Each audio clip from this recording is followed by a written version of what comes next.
Welcome to Legends of Runeterra, Week 2, Season 5, second time right, and it's actually going to be a surprising one this time. We're actually have cameras on that you can see. I didn't know when we were going live, so I didn't have a time to like do my time. But we got a really interesting matchup. We got Tremor versus Ally.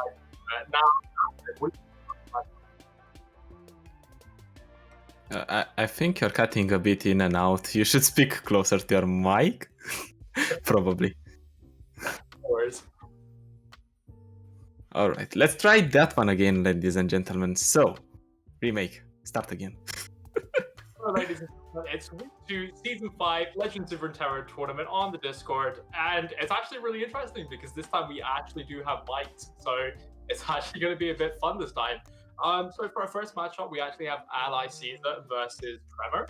And so what do you think about that matchup overall? I mean, talking about players purely, it's interesting because now I get to cast also community players, not just players that are usually into tournaments. Some people that play for fun, play into the community. Ally Caesar, I see him a lot everywhere, to be fair, even if it's a community tournament or if it's a bigger tournament, let's say. Even these are big, but he is an established player already, even on ladder, he's playing a lot. Tremor, I have yet to see some performances out of him. Trevor's actually really good. He's a regular. He does really well. He's more of a. I've talked to him. He's really good. He's more of a fun player at the most. But there are actually some people to actually keep an eye on. And I would say these are Lisa's. I'm Jenna. I'm not sure if you actually have seen him before. He's a ridiculously talented player. He's so strong. He's probably one of the most ballsy players we actually have in this tournament. Like he's someone who's just gonna he'll just go for everything. He'll go hard. And I'm really interested to actually see what he's playing. So can you get the decks up for what I believe is Ally Caesar, which you've got Trundle Trendemir, and you also have the Teemo Elise. Teemo Elise is an interesting choice because I think it profits in this meta because what most of the decks do is play at least one, a maximum of 2 cards per turn or units, and the rest is kind of going to waste if you are playing against a Foundry deck. Yeah. Okay, yeah, it's more important to see. There is a card missing, I believe, though. It's really important. I can't actually remember the name of it right now, but I really do like it, especially with Hexcore Foundry. It seems like it was just made for Teemo. I absolutely adore that card. It's so good. One of the odd things I don't see a lot of is actually the one cost Absorb Soul, which is actually an incredibly good way to just stay in the game. And why do you think he's actually just put this card in his deck? Because you don't see it often. Well, as you said, this card is specifically there because you want to stay in the game because every turn that passes, you are closer to either mill your opponent or you are closer to shrub your opponent. Oh yeah, it's actually really, I'd love seeing it. It's like you don't see a lot of these cards. I don't really class as meta cards, and it's really good to see them. I love it, especially with the Elise Teemo. Teemo, kind of like the Zoe, if you don't have an answer for it on level 1 or 2, it's just gonna take over the game, and that's why it's so good in this meta, where everything's just burn and go hard. And especially right now, we've got the Trundle Trendemir. I'm actually really looking forward to see this one. It's gonna be good for aggro decks. So it's against Tremor. So what? Wait, have you got the decks up for Tremor? Because I'm not sure if I have the actual right ones. Yes, I did, and fortunately enough, we see what I called in previous tournaments the not so bold eagle. It's an Anivia deck, but it has no Brom, so it's not so bold eagle. Yeah. Anyways, it's an interesting choice because I think this deck would punish normally decks that want to finish the game fast because you have so much removal that you can survive, but they might be punishing Go Hard as well. I think one of the aims in every tournament now, because we are not getting a patch for a long time, is to punish Go Hard because it's either gonna be people that bring Go Hard or it's gonna be people that want to counter Go Hard.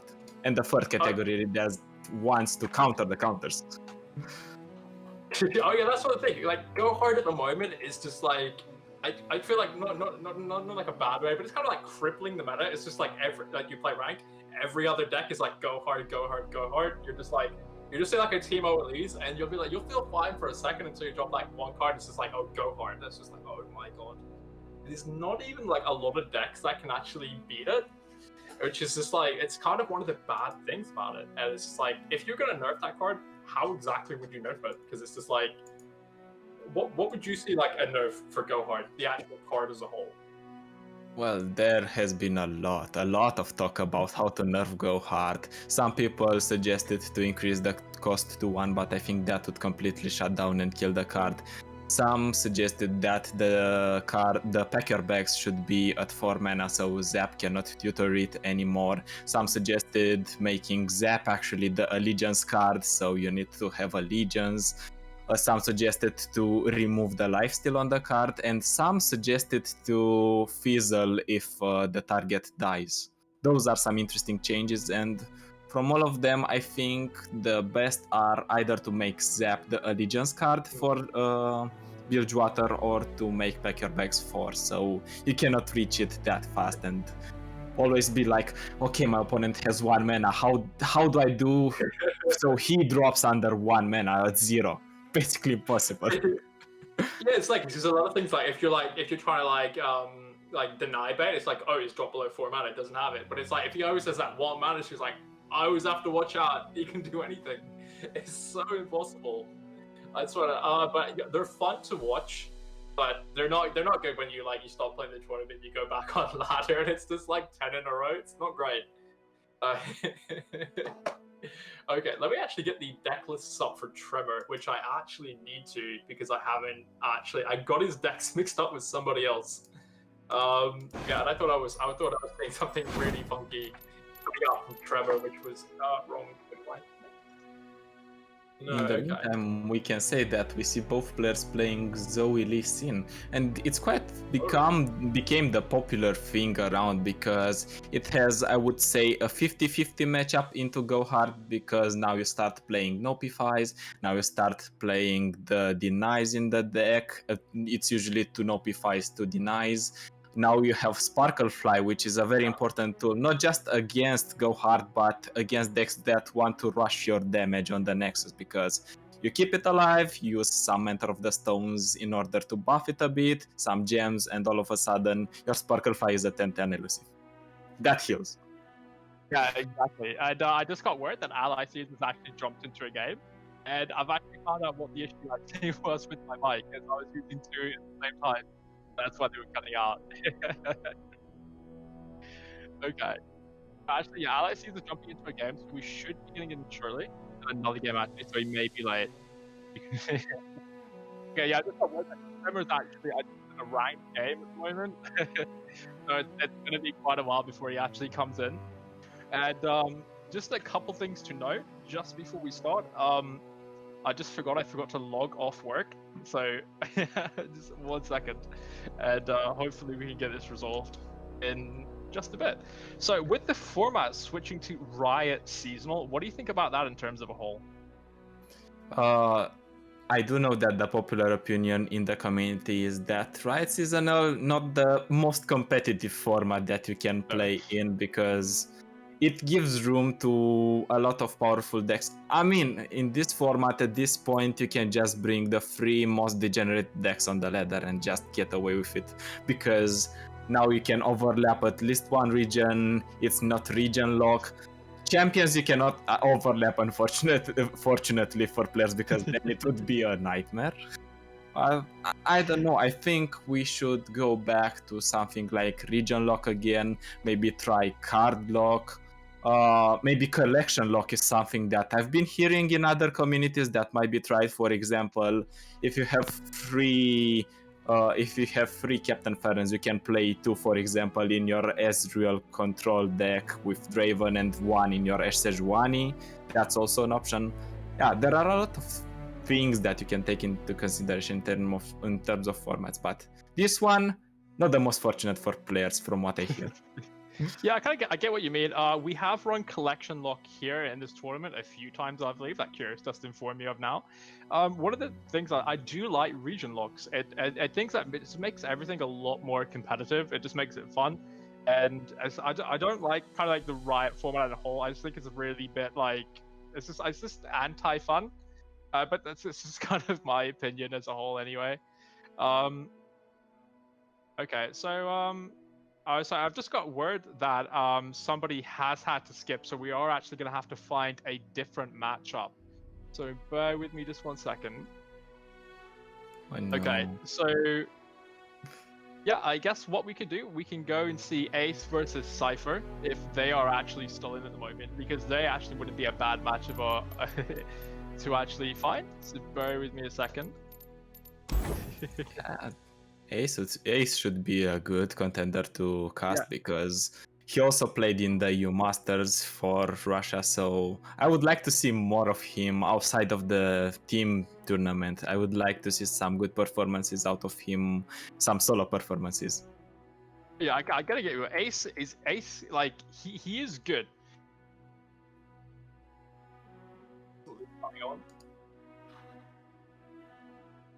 Yeah, I think he just has issues, like, mainly, I feel like, where he's like really good, but I can't keep being consistent, and that's the kind of the only reason I have with him. Well, maybe this is the tournament. Maybe I'm gonna be lucky charm. His lucky charm now that you switched casters. Maybe I'm gonna really be his lucky charm, bring the tides into his favor. Who knows? We are gonna find out. Oh yeah, hopefully, yeah. We were talking about with other casters that were trying to develop some new product after our successful product, the caster cursing. Now we're trying caster blessings. That's how we can bless Ace. Ace actually, he goes really far. He goes 3-1. But usually when you have a lot of players competing and you have that top 4 cut, even sometimes getting the 3-1, it still won't get you in, and it's devastating to like be like that sometimes. And I really feel like that. It's just not great overall. What I can do now though, I can get Ace's decks, so let me just get them up. Yeah, Ace, really good friend of mine. I love him. Won't mind me trash talking him, not one bit, I hope. But we also have Cypher. Now, Cypher is like, he's one of the newer players. And I believe 2 weeks ago, he actually did get pretty high in the tournaments. So it's like, he's kind of like a newish player. And I think he has like a lot of potential. Like, he'll do well, I feel. Let's see. Yeah, because I think he played... Okay, so I've got their decks up now. Let me just get them up. And one thing is that I learned through watching tournaments, through playing in tournaments, is that you do not need to underestimate anyone, because that's why it's a competition. That is why it's an open tournament, not an invitational where all the guys with the big balls come. It's completely understandable, yeah. But in terms of biggest balls, I think like the player we're gonna look out for this tournament is Jenna. 100%. I feel like the underdog in this tournament, though, at every single tournament, it's always Wayne. I'm not sure if you know him. He doesn't really play anywhere else, mainly plays here. But every time, he's either one of those players who'll start off really good, and he'll have a really bad finish, or he'll start off really bad and have a good finish. It's just kind of one of those players. And 2 weeks ago, he actually had a great performance. Okay, so we just got word that Ace is actually having technical troubles. This is a bit of a cursed round for one. Bear with me just one moment. We are gonna find someone to cast. No worries, ladies and gentlemen. We'll find somebody. It's gonna be somebody. Otherwise, then we'll just spectate a random ranked game and just pretend that's in the tournament. No, let's not do that. I mean, of course, we are very professional casters that can cast every single thing that's on our hands, but people are here to watch tournaments, not random ranked games, where most likely they're gonna be an infusion of Go Hearts, which is already a boring matchup to cast. What is gonna happen? I can't wait to see it. Okay, we actually have Ace. We have Ace. Oh, and speak of the devil, we're in the matchup. Let's get this going. Okay, so we have the amazingly annoying Teemo right on the one drop. Like, you kind of want to keep it. You get rid of Vengeance. You keep Doom Beast if you really want it. I'd get rid of it. I'd just keep Vile Feast. Yes, I do agree. You don't want Doom Beast at this point because, yeah, Doom Beast and Vengeance are to go because they are not early curve, and what you want against them is some way to stop their aggression. I do think though that the Plaza Scouts is not that aggressive because it's not full aggro, it's mid-range aggro, so you might be safe against them until round 3, but on round 3, unfortunately they are not attacking because they could have simply the landmark that is so obnoxious, the Grand Plaza, and then play Double Trouble, and then you're screwed. Yeah, ooh, and here we go. Oh, but I do think he has the answer. I think is what do you just want? Mystic Shot or Drain? I guess you get another unit, you get an extra attack. It depends what you really want to push. You go for the Mystic Shot. That's fine. I think why we see this Mystic Shot here is that Ace here, actually it's not, is it Ace? He has a different name, interesting. oh yeah, Ace has a different name from his in-game. It's Boom Bastard 007, but everyone knows him as Ace, so it's just one of those. Now here's the thing, do you want to play Hexcore Foundry? Because in this matchup, it's actually really bad. Like, because like, yeah, you're drawing these cards, it's just gonna be so good for scouts. So those are two like dead cards right now. Okay, I do think the scouts in the beginning will have an advantage with the draws, but in the late game they are gonna still be able to play just 1 to 2 units. So if you start the Hextech Foundry now, you have more chances to bleed them out with mushrooms, draw them out. That's kind of the plan we're going here if we're Ace. I get where you're coming from. So the thing is, you can... Yeah, end up taking the 4 damage. Oh, it goes for the Hexcore Foundry. This is gonna be one hell of a nasty scout attack. I think that was really smart by Ace though, because you didn't want to go in Mystic Shot, because like he's like, okay, yeah, he can have a single combat. Let's see what he's gonna do. Doesn't do it. Ooh, Chain Vest. That's kind of sad because we now need, if we want this 2-1 to die and our team will still survive to Mystic Shot, that overrides the Vile Feast, so we do not get the Spooder. Yeah, it's a bit annoying that. I mean, you could have kept it and got challenged, kept the Spider, and then Mystic Shot. There were a lot of options. Maybe he could have gone for Mystic Shot, stay with his initial line that he values the drain instead of valuing the damage. But it's fine. His board is still stable. Cypher doesn't have a threatening board just yet, but just yet because it's scouts. They are good at flooding. Yeah. As every Demacia deck is. Okay, here you just gotta pray he does not have a single combat. Nothing gets between me and my mark. Okay. Find our enemies wherever they hide. I do not think that Ace is happy because he doesn't see a single combat, because we see 4 scouts on the board. So you know, next turn he's gonna be attacked twice by a whole board. If Cypher finds even more scouts, damn, it's gonna be a lot of damage coming to Ace's face. And his HP is not quite the highest it can be, but Doom Beast is here to save him a bit, save some HP. Getting the Doom Beast and Ruination as well is actually, that's just fantastic against scouts. Completely destroys them.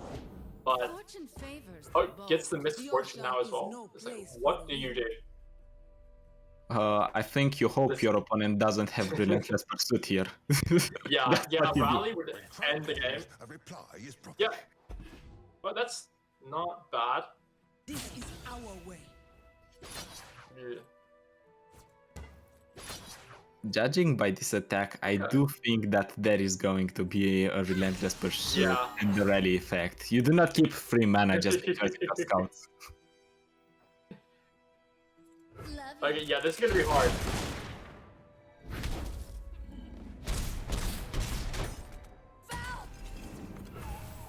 The thing is that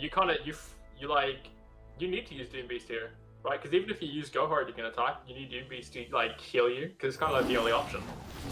Yes, and Doombeast is also a body in the way of the units, so it serves a double role. Preserves a bit of the HP and also heals you. Yeah. But as we Well, mentioned, not- we do expect a rally effect, so I think this attack is the next attack. If we see the Relentless Pursuit, is going to conclude the game here in terms of damage. Yeah, I mean, I'm not sure about that block, but I'm not sure. I did think the Hexcore Foundry actually drew the Quinn.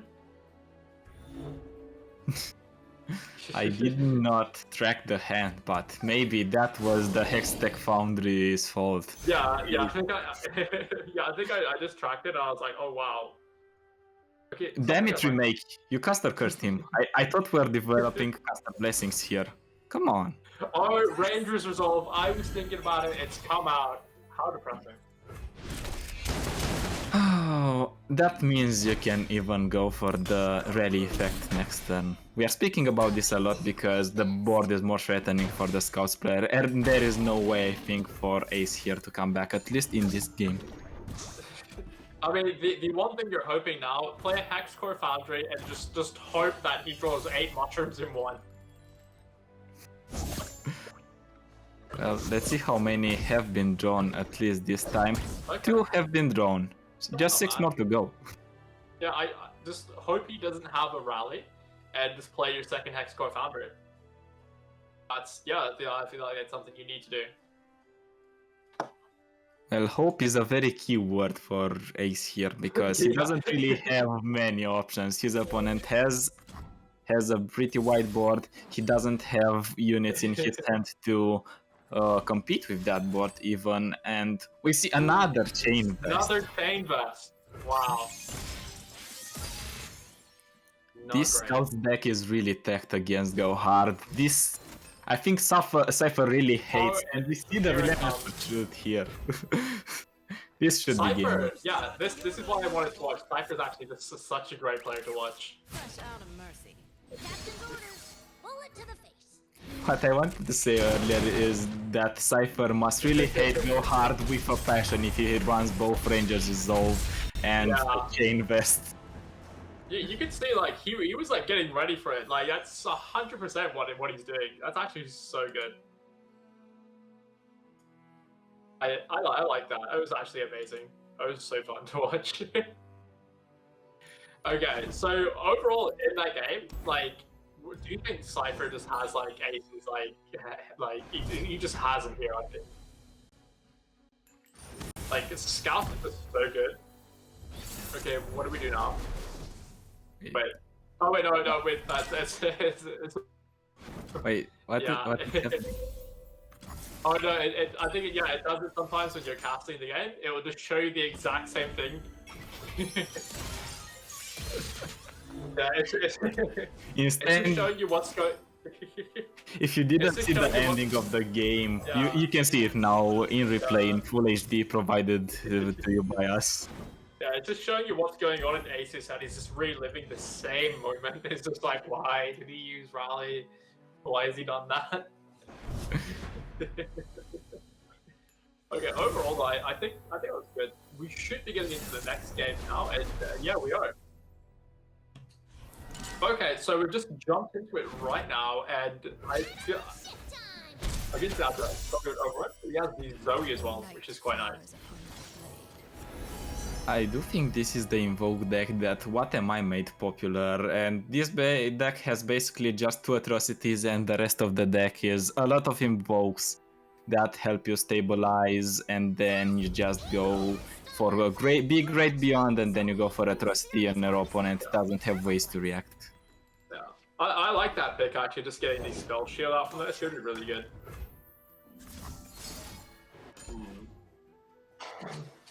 Yeah, I like it. Use it now. There's nothing you can really do against it. It's fine. Hold still. Later in the turns, your Zoe is gonna die to a Culling Strike if you cast the spell shield spell, and then you did nothing. You just wasted Yeah. 2 good mana for nothing. Oh, and gets away with a troll chant. That's not bad overall. If you do see that troll chant, you might as well suspect that there is a Culling Strike coming your way. Yeah, 100%. Stomper playing catch with Zoe. I'm a serious artist now. I beat Sparkleflex. Oh wait, he gets his second Zoe as well, so it's actually not bad overall. So you can kind of just bait it out with a mountain goat. Okay, what did I'm curious why Ace is playing the Mountain Goat in his build. It is a decent blocker, it gives you a gem which actually levels the Zoe or at least helps progress towards the low Zoe level up.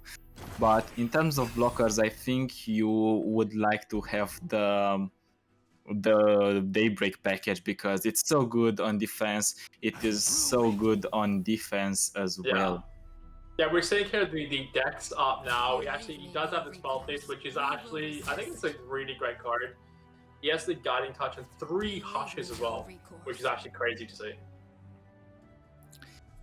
You say crazy, but I think in a meta where a lot of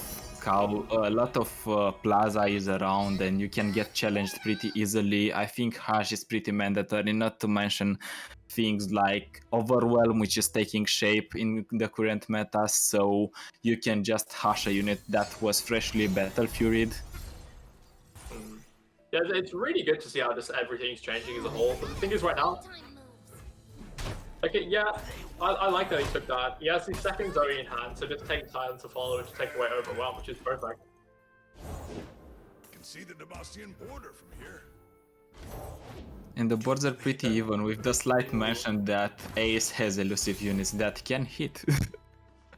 Oh yeah, so that's it's a nice 4 damage coming out there. Not to mention that the Zoe is very close to level up, so Cypher here needs to treat very carefully because he might be seeing a Zoe level up. But he does have a really good attacking round next turn. Portal me Which, something? you can take Crescent Strike, yeah, I think it's good. But he's probably just gonna go all out. You can take Crescent Strike because you play against a board-centric deck and you want to stop the attack. Maybe your opponent wants to play, he wants to develop Yeah. at least another unit. And the 1 mana 5/5 Yeti is the best pass in the game because you just play it, chill. If your opponent does something, you go with your line of play that you wanted to go initially. And I am expecting a Sejuani, which comes down to the board and is aiming to kill that Zoe. And Yeah. here is a This- cool this- interaction for you. You can hush your own Zoe and prevent her from being dragged. That's actually not bad. I like that, but the thing is, do you want to negate the overwhelm damage coming out by it? Okay. I think what you want to do is at least try to level up the Zoe and then let her die and play your second Zoe because this Zoe is gonna help you heal you for 4 because it has 4 HP. The overall is not gonna get through that easily. Oh yeah, Zoe's level up is so horrible. On the trail. We will resist.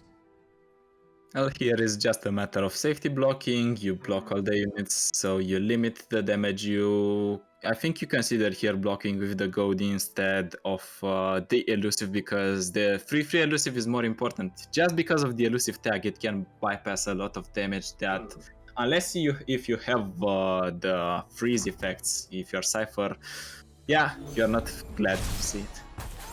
Ooh, okay.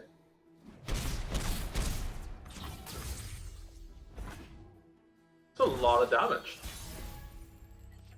I'm trying to think what Ace was picking here. Maybe he wanted to have a better defensive turn and make his opponent overwrite units instead of having his opponent. Oh, that's big. Ooh, yeah. Oh, but that's is a fantastic turn by Ace. It's lethal as well. Oh, and here comes. I would have expected at least a Trojan to try, but it didn't happen. Yeah, it's what you hate to see from Zoe, just coming out like that. Makes all your units elusive and just bam, wins the game. It's actually sick. But in terms of this game, anyway, I've really liked it. It's been really fun. Just those first 2 games were just fun, and now the deciding one with Cypher and Ace, I really like.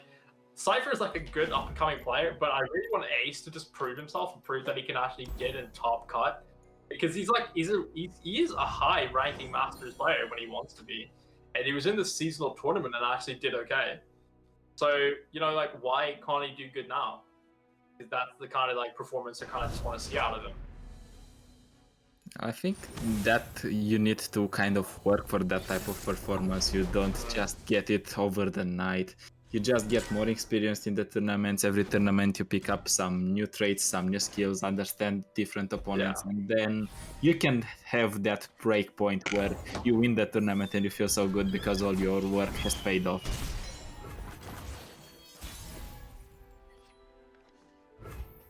Come closer. I don't bite. But so far we see a decent Okay. start from Ace here. He has Yeah, I like it. I think it's arguably the best to drop in the game, but we see the Ice Well Archer from Cypher to counter the early attack from the Elise. You cannot attack with Elise because even though you get the Spider, just give them a free trade. Yeah. Have a mushroom. Have 3. And that is not what you want to see. An overwhelm unit whiffed off and buffed.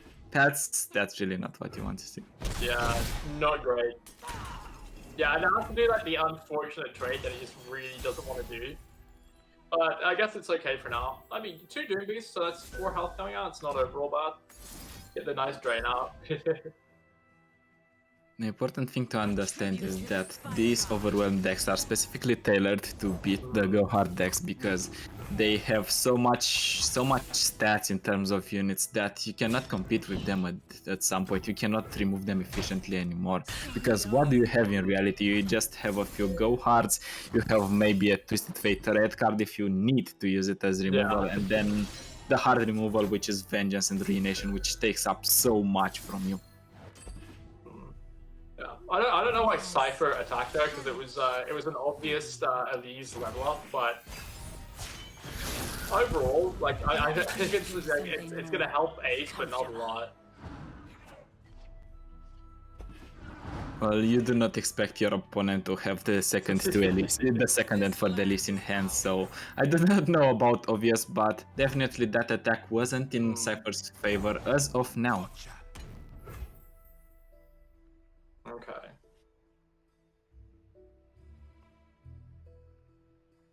Yeah, it's kind of a tough one. Yeah, it's kind of like one of the best cards you could have played. Oh, it gets Pop Cup Peddler, which is not bad. It's kind of gonna help. I'll recite your rights. For now, you can block a bit of units. You can even use Glimpse if you want, but I think you do not want to use it just as of now because you do have the Puff Cap Peddler or you do have a Doom Beast to push a little bit of damage, respectively, to get some Keep you in the shroom. game a little bit.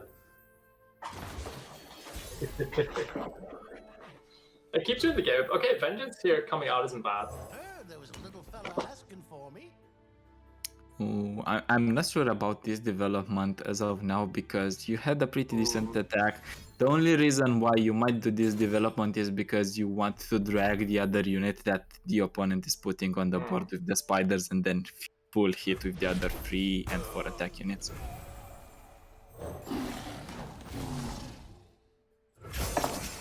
Yeah, I guess Doom Beast coming out here isn't bad, yeah. Just keeps you in the game a little bit more.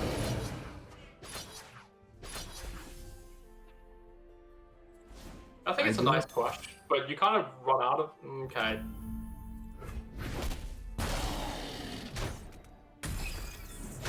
Now the problem is in terms of top decks, and I think Cypher just has the advantage because it has that big boys, that big bodies with Overwhelm that he can top deck, he can get the likes of Sejuani, he can get the likes of Tree in the Mirror. And as we speak of Sejuani, she comes down on the board. As soon as it happens, it's spam. You do have to clear the Sejuani, but at the same time, you're taking a bit of damage. You need to block in order to have a higher HP amount. Not looking great as of now for Ace. Yeah, I would have liked to see the Vengeance come out last, just in case, like, the small chance Sejuani just did end up grabbing it. They most likely wouldn't have, but I would have just liked to see the way. Being stuck in 2 glimpses is not the hand you want at the moment. Oh, and iterative improvements. The thing is, you can use iterative improvements on your opponent's units, so you can just go and do that. Yeah, I think. You go for the Yeti, I think, and you might want to glimpse it after you attack with it. If it gets stopped by something and gets killed, you can glimpse it on the spot. If not, you at least get one good trade. I mean, I would have liked to go if you actually got like the Trapper and then you glimpse beyond, you would have drawn a Yeti. Yeah, that also might have been an option. Yeah.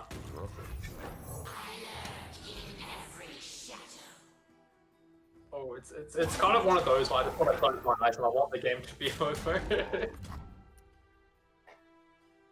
No, I think this damage should be lethal because you do not have the means to block effectively all the overall damage that's getting through.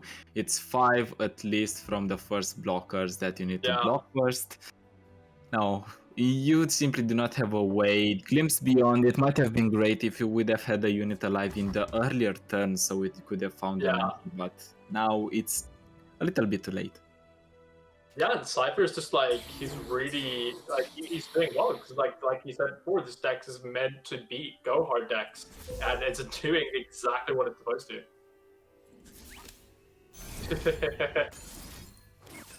you like to see a bit of nice give up, and this is the kind of like I like to see. We still have a few more rounds before we conclude the Swiss rounds and we're going to the top 4 cut, but picking up an early loss is definitely not what you want because how the system works is usually the earlier you get the loss, the worse it gets because you want your losses to be last, not first, because that's how the point system works. Yeah, I mean, it's not ideal. I mean, losing the first game, you're not out. Like, that you can put that out there, you're not out. Your chances are lower, like, actually getting into top cut, but they're not completely out. It is a 1-1. It's not as bad as a 2-0 loss. Great win for Cypher. Bit of an unfortunate, like, turn of favors and turn of hearts for, like, the cards, like, Ace drew in a whole, but I don't think it was that bad overall. I do think he can come. Yeah, you can definitely come back out of it. I've seen people that have gone 0-1 first and then they've won everything in earlier tournaments, in this year as well, because there were some tournaments yesterday. The scene for Runeterra is full of tournaments as of now. Okay, so we actually got a lot of the games. Some are to be concluded, but some actually have been reported.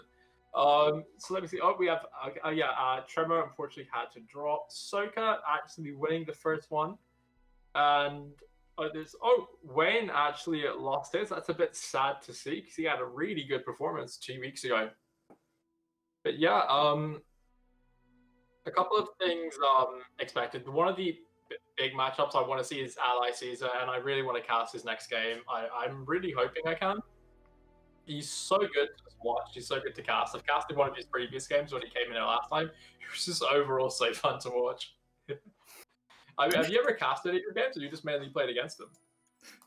I think I've done both. I think I've also played against him. I've also casted him, and it was also a pleasure. Even though I lost against him in the only match that we had, I was a bit salty, but we need to get over it as players. Yeah, it's not overall bad. So it's like kind of like, what are you playing on ladder at the minute? Is it mainly go hard? Are you one of those players at the moment? I tried actually to make something more cheesy to work, something what I call the retarded TF deck, because the retarded TF relative, because it's not go hard, it is Fansmith burn, and it is with TF, it's with MF, and you basically try to bypass a lot of damage over the opponent with a little bit of burn with units like Boom Crew Rookie, with units like MF. The ballistic bot is also useful because you chip your opponent every single turn by 1. Yeah, that's what I tried. And then I realized that the ladder is not ready for aggro and burn, and just switched to go hard. Climbed back where I started, and then I said I won't touch ladder for a lot of time. Oh yeah, basically like my ladder, it was like I got to plat 1, doing deep deck somehow, I don't know how. And now I've just gone to kind of just like, okay, I'm I'm just going with my rLOR mid range. I love rLOR mid range. This is one of those decks where you just like, because scouts coming back in the meta, even though they're Grand Plaza, you just use a Reckoning. That's just like it's like a soft ruination. It's just so cool. The one-sided ruination. Yeah, but the better one-sided ruination is pack your bags, not reckoning. Like, it's so bad. I mean, the only game versus a deep deck I've actually beat Go Hard once with a deep deck. The other times it's just like, oh, you got rid of all their cards. Yeah, but now they have like 1,000 Go Hard cards, and it's just like they're just gonna kill you in one turn. It's so devastating. I mean, if you see you're playing a deep deck and you are go hard, you just keep that go hard in hand, just in case they decide to go for the meal strategy, and then you just shuffle go hard that you get guaranteed, and you pack their bags. Oh yeah, it's absolutely devastating to see. A lot of the other things, I'm thinking a lot of Teemo Sejuani. I think it's more prevalent now with Go Hard because you just kind of like want to like draw all your cards, and then you draw more cards, you get to draw more shrooms. Yeah, I do think though that is good just on paper, because in reality, Go Hard has the effective Go Hard that can heal them bit by bit. Then you have a bit of Doom Beast those give you the lifeline, and then you go for a Didros, then pack your bags. You had some damage early on, and then your opponent is dead. Overall, it's fun. But anyway, in terms of like tournament favorites, at least the ones you know, who do you think's gonna win? Oh, I just got word that Bleezis is actually playing a match, and we can actually hop into his one. That would actually be great. Let's do that. Yeah, let's go for it. Okay. Haven't got time to bring up their decks, but we have got enough time to actually get in the game.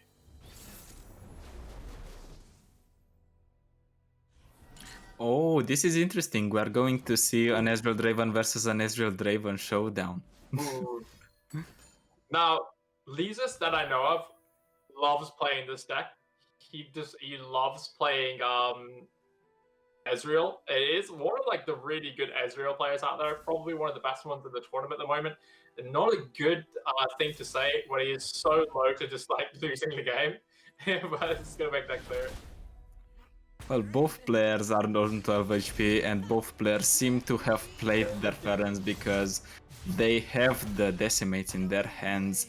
Unfortunately, I think the one that is advantaged in this point is Tricky Lion, because they have the attack token, they have the decimates in hand, and I think they can win the round on the spot unless Lisa's top deck something, and ramages are not the things you like to see.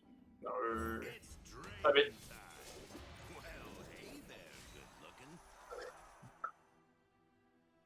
yeah, let's just think it's just going to go in Tricky Lion's favor. Like, it's like, ooh.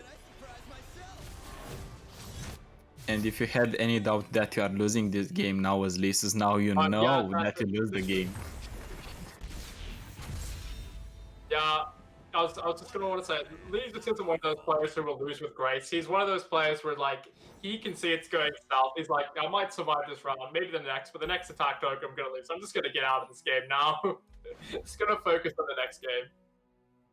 Yeah, take a bit of time off, recognize. I mean, actually, what you can do if the game is still lost, you can just think and plan ahead the next matches. You just mentally prepare yourself. That's also a thing you can do. Yeah, I've just got a message off Leezus now. But is it unfortunate? You know, mirror matches aren't the best. It's usually just who tops decks who. Not a lot of skill involved in it, but yeah, there's a bit, but it's mainly top decks. Yeah, but I think for now we are going to take a break as we go into round 2, and we're gonna hopefully we'll be back soon. Yeah, stay right here. We'll be back. Yeah, we're not going anywhere.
Hello, everybody. Welcome back. What a fantastic round one. Hello. Hello Anyway, there. I think that was really good. The person we're gonna commentate this time, and I really hope his opponent doesn't drop like Trevor did, is Ally Caesar, and he's got like a really interesting Timo Elise deck now. Okay, he has 15 followers, and one of them is not Puff Cup Peddler. And why do you think that is, Casper? I do think this is the Alan ZQ approach.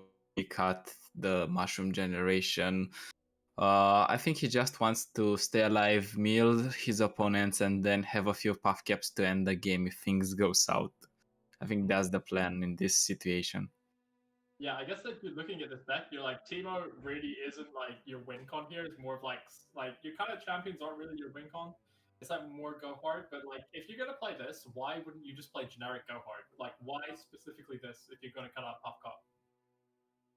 To be fair, I do not have an idea just yet. I do not understand why they cut Puff Cup Peddler per se, because besides the milling strategy that I talked about, I do not see another point. That's everything I can say about it. Yeah, it's kind of the thing I've been like kind of like I'm in this deck, I'm noticing, and I'm like, okay, yeah, you have your Arachneid Horror, which is actually pretty good. It's nice early. But, like, where's your Puff Cup Peddler? What's gonna consistently keep your Timo in the game and make your extra boundary like your actual win con in the game? I'm kind of curious. I want to see maybe Ally Season can prove me wrong. Maybe he can prove to me that you actually don't need it. Because at this point, I really want to see what he can do with this deck if he's not going to bring generic Go Hard. So I'm kind of curious. On the other side, though, we do have the Trundle Trendomator with 3 copies of Field Rush. Now, it looks pretty generic. Like, it does nothing here. Kind of looks like oh yeah, this is a bit different. But it's kind of generic. But do you think this has like a lot of good matchups into like everything else? Sorry, I would like you to repeat again if you asked me a question because you're cutting a bit again. Yeah, I don't know why I'm cutting that. Okay, so with this, yeah, I don't know what's going on. I think the OBS Ninja is playing up because I've got two mics at the same time on both things. I don't know. So with this deck, what do you actually feel like it's going to run into issues with? Because what I'm thinking about, I'm like, okay, it's scouts, but like aggro, the avalanche is just going to absolutely ruin that. I think the main decks that are gonna impose some issues to the Tryndamere deck are something that was notorious in the last meta, and it was Shenfiora, because you have your denies, Field Rush is not gonna be an issue, because you save your denies specifically for that, or for a ruination into winning the game on the spot. Something else that might cause trouble is again an Ionia deck, because they have deny, and that is in the form of the Lee Sin Zed or Lee Sin Zoe or Lee Sin Karma. There are a lot of iterations of Lee Sin and something with Targon at this point. Like the one thing I'm a bit curious, I've not seen a lot of, is actually the Lucian Hakram. I'm not sure anybody has actually brought it. Neither, but what I see from the community is that it's a bit of a glass cannon, because if you do not draw Plaza, it's pretty much very weak. It feels like an Endure deck without Endure, if I can say that. Yeah, I've thought of that many times. I've always been like, yeah, it's Endure without Endure. Like, oh, it's good. It's gonna be fun to watch. Anyway, the actual decks are up, and it's actually Cypher, who we saw in a last match, versus Ally Caesar. Now we already know his decks. How do you think they're gonna compare? I still, it is something that I always like to see, that even though the matchup is favorable, you need to take into consideration the comfort factor, because that weighs a lot in a matchup. For example, if I am a burn player but I'm facing Go Hard, and I should be very, very unfavored against it. If I played a lot of it, if I'm experienced with the archetype, with the choices I need to make during the game, the game matchup might be in my favor, just because I know how the matchup is gonna go. Yeah, so I've got a Cypher stacks up right now. They're actually kind of running like a bit of mirrors, I believe. Although you have great Timo Burn, which I am really excited to see. You do have the Aftershock. You can get rid of the Hexcore Foundry. So it's kind of like, if you're going to put these decks together, would you put Cypher's deck as the more favorable deck to go into it? if we would judge, let me just quickly check the Timo at least. I do not think that the aftershock is gonna weigh in a lot because you need to draw it first of all. First and foremost, just because you have a card in your deck, it doesn't mean you can counter your opponent. You need to draw it first. You need to also advance your puff cap game plan. There's a lot at stake and a lot of things to do during a match with this combo deck. Okay, with the things we said, like, wait, I do believe we might be going into a game pretty soon. But the thing is, with the scouts, I feel like just by looking at Cypher's decks, I feel like he has like the clearer wink on here. Like I feel like he's just like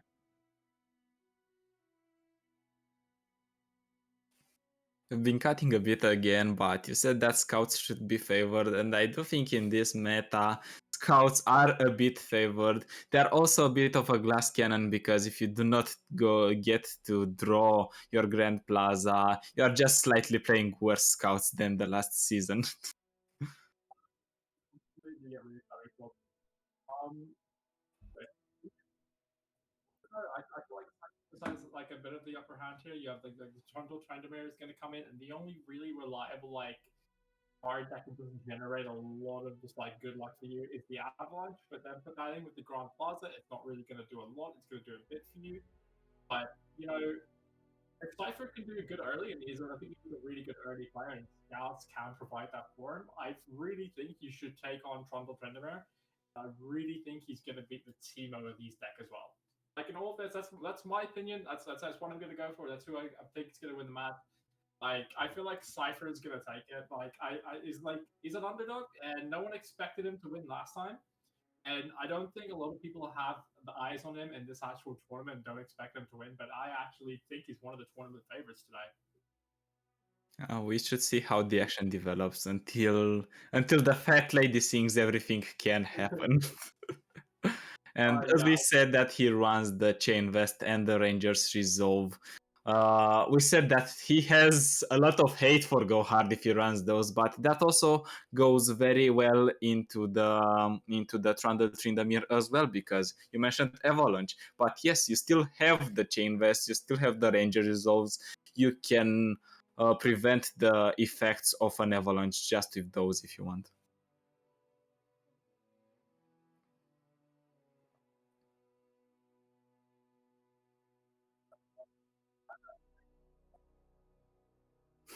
Your mic seems to act up weird again. Why, gods? Why did you have to sabotage remake? Why? Okay, I think I know. I keep going to my decks and I keep going off. I think it's better now. I believe.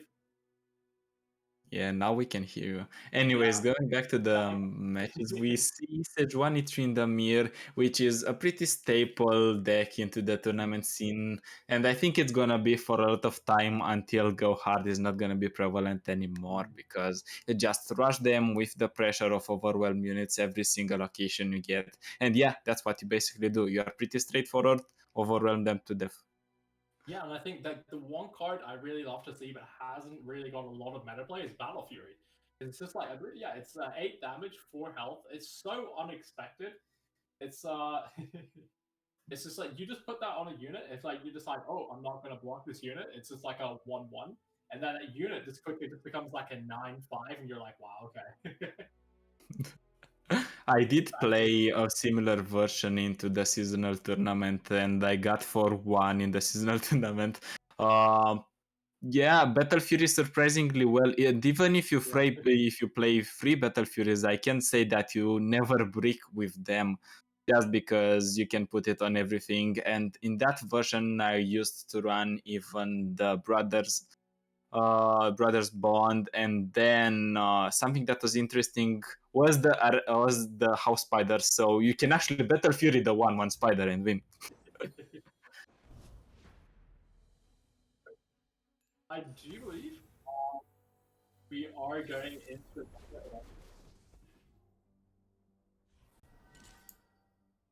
I believe, but we are um, still on the old screen. Nothing escapes my watch. Hopefully, this thing is right. Just technical hitch. Don't worry about that. Casper, are you seeing the same as me? Or can you actually see the game? I cannot see the game, but I do not Okay. think we're supposed to see the game just yet. Oh, no, I heard the background music and I was like, oh, it sounds like a game starting. Okay, yeah, I don't know what I'm hearing or what. Okay, so LIC apparently has not yet checked in, which is fine for now. It still gives us plenty of time to actually still keep going over the decks. That's completely fine. There's absolutely no issues there. So with the Sejuani Trendemir, we have the kindly Tavern Keeper in as well, which I think is really good when you're actually running into like that team OMBs. It's actually gonna keep you in the game, and the Culling Strike as well with the Troll Chan. It's gonna be really prevalent and not in that team actually. And like, like, okay, kind of thinking about it, they are like the only two spells. And it's gonna be really hard to draw them. So do you feel like this is like the best deck team I have to go in again? I do think that if you are the overwhelmed deck, you might go a little bit more on the overwhelmed side and not kind of taint your deck with healing and with culling strikes just to stay alive. I think you want to go all in on the overwhelmed side and push as much damage as you can. Yeah, it's kind of what I was thinking. Like with the Teemo Elise, this is just the deck that you do not want to run into, like at all. Like there's just like it kind of seems hard to say, but there's kind of like I feel like there's a very zero chance of like this actually coming in. I think Cypher's actually just like coming with decks is just like, you know, I'm gonna counter the meta. Like this is just how I'm gonna play the game, and so far it's working because a lot of his decks are just like gonna go really great against aggro. They're gonna go really great against go hard, and there's not a lot of like those decks can actually do to come back into the game. And I feel like overall it's gonna be really good for Cypher like these past few matches. Like, what do you think? As I said, I do think he's trying to counter the meta and he succeeded so far. But let's just bear in mind, ladies and gentlemen, it's just round one. It was just round one. Now we're heading into the round two. And everything can still happen. We still have 3 more rounds to go, and anyone can become from the crowd favorite, let's say, from the crowd favorite to not the favorite anymore, and anyone who was the underdog can become the champion. Yeah, so have you got like eyes into anyone in this tournament at all? The only ones that I really have known about were Ali Caesar and Ace because I have seen them in a lot of tournaments. So I would have gone with them. Ace picked up a loss in the first round, and I think it's gonna be harder for him to come back. Not impossible, but slightly harder. So my money is gonna be on Ali Caesar for now. Speaking of allied Caesar, we've actually got his Zoe Lee Sin deck up. And is there anything that just pops up to you in this deck at the moment? Looking at this list, this is pretty similar with what I am running on ladder and with what Pescola is running on the ladder. Someone who popularized again the list because he loves the combo lists. What we do see here is a little bit more hate for Go Hard because we see not the usual the 2 Nopi fight 2 deny splash, but we see 3 denies instead of the 2. Yeah, it's kind of crazy. It's like getting those notifiers out, especially on Gohar, is just so devastating. And like this Sparkerfly, I really think is going to keep him in the game. Like, what deck do you think this is going to work best against with Cyphers? I do think that the best deck that is gonna go against it is going to be the Trundle Tryndamere because, as I said, you can deny the field rush and it's gonna be so good for you when you win next turn just because you had the patience to keep pushing, keep building onto your Lee Sin, keep the Eyes of the Dragons rolling, and ultimately finish your opponent with a Zenith Blade on Lee Sin. Yeah, I feel like Zenith Blade Lee Sin is actually really good, and like the Zoe, I feel like it can get picked off pretty easily, but if you don't have an answer to it, it's gonna run over the game like a lot of Zoes do. Especially like with Sparkerfly as well, that's gonna really give you in the game. And sometimes Zoe, you shouldn't care about champions like Zoe because Zoe is usually there to aim spells at. If you see Zoe being killed with something like a Vile Fist, a Go Hard, or if you see your opponent spending Mystic Shot or other resources, you are fine because you did a fine trade. They usually spend 1 mana or more to deal with her, so your other threats can come online, can become available, and can do what they do best. Yeah, I'm excited to see, because I feel like Cypher does have the upper hand, but looking at this Zoe Lee Sin deck, this looks like a deck that I feel like is gonna win at least one game. I feel like Ally Seas is definitely gonna win at least one game with this because this just looks like 100% this is gonna win something. But it's to be seen. Ally Seas was really talented, and Cypher's just like this up and coming player. I don't think a lot of people have really seen him, and I don't think Cypher's been in a lot of tournaments outside of Discord on the community. And just like hoping to just see him going in more tournaments after this would be really good. But like to get a name for himself here, kind of like a lot of other players did, like playing here. Like I know Sorry started out competing in these things and branched out to rLOR and is like a really talented player right now. Yeah, they all need to start somewhere, and you do not need to take losses like something defining for yourself, because not all the time you are the favorite, or not all the time you are going to win, but it's important to take the lessons from the times you didn't win, improve, watch the games, see if you did misplays, see if you didn't play around something, and then come again next time in any tournament you play and show that you've learned your lesson, not just play tournaments mindlessly and hope something is going to happen overnight. I mean, it's kind of a bit devastating. Like these are two players that I really want to get in top cut, and here they are in round two, which like it could hurt their chances a little bit. But I don't think that much because like a round two loss isn't as bad as a round three loss, as a round one loss. Sorry, so it could actually work out pretty well for them, hopefully. Yes, hopefully. But let's not forget there are some other contenders in the other matches, and they have a big shot as well. Everyone has a big shot at least until the Swiss round ends, and then when you go into top cut. Especially going into round two now, we do have a lot of players. We have I Am Jenna, which weirdly enough actually took a loss to Nectar, a player I have as well not seen in this sport. He's actually against Imperium. Now, Imperium is actually a really good player, and he's just like someone you need to have your eyes on because, like, this guy can do a lot of damage. He can be really good, really unexpected, and I feel like he'll come.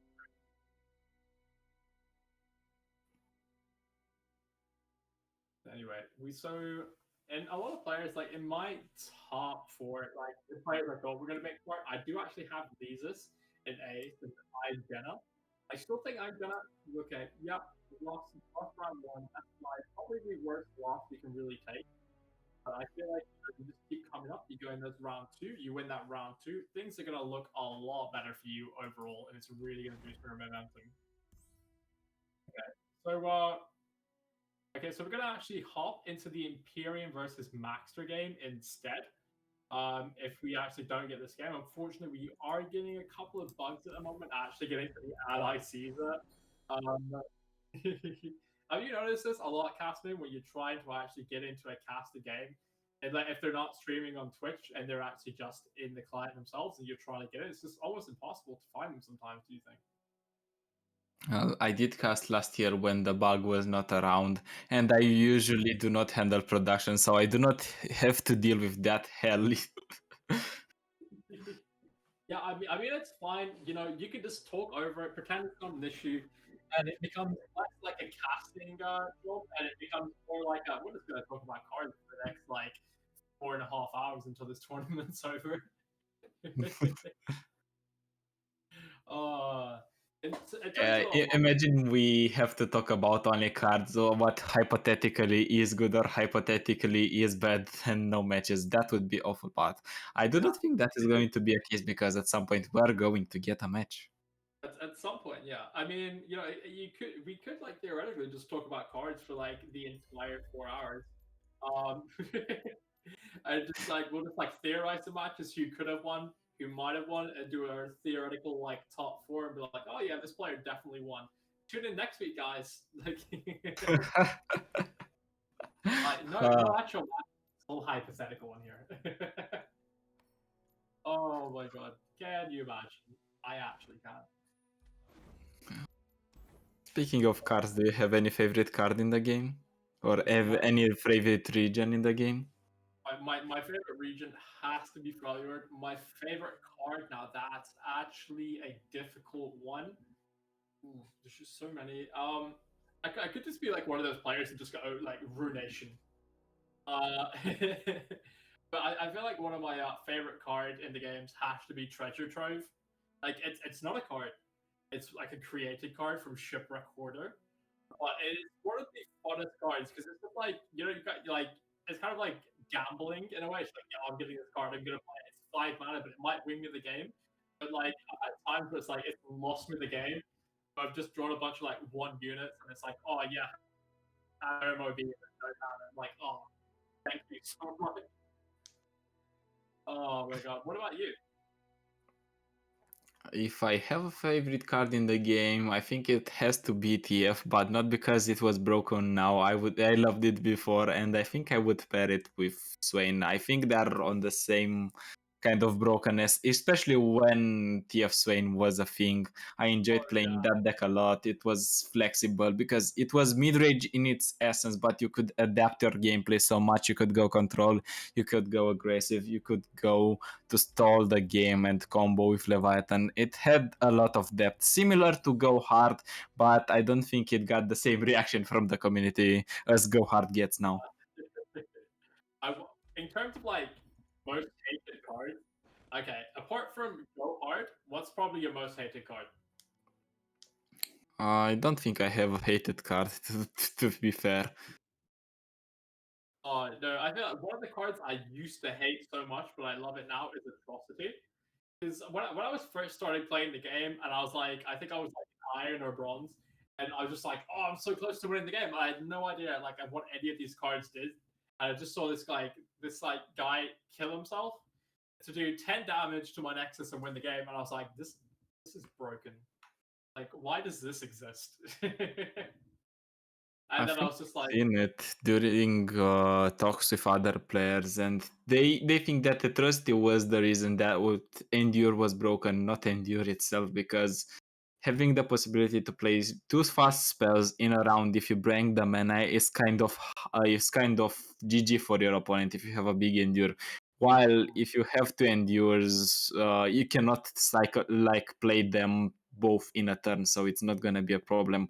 The nerf on Endure, I don't think it was that good of a call, but we'll see how the game goes. Maybe we're gonna revert back to an Endure buff and an Atrocity nerf. There's a lot of decisions that can be taken.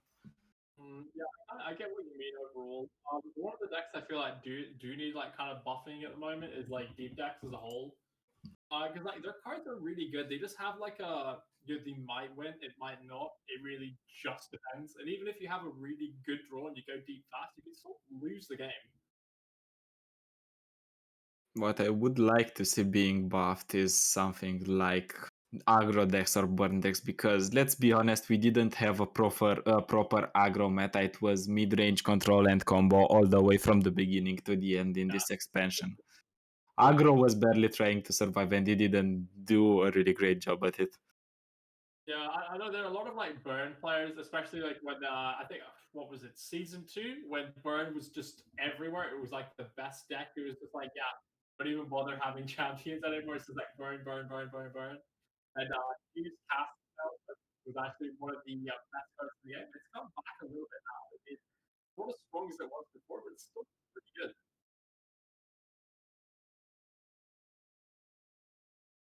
You need to repeat a bit that part because yet again your mic is playing jokes on you.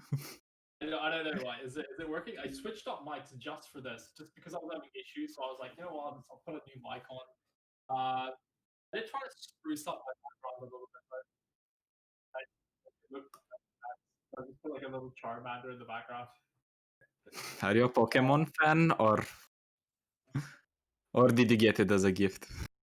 Actually, no. A couple of years ago, with oh wait, we're jumping into a game. That's a story for another time. Jump in.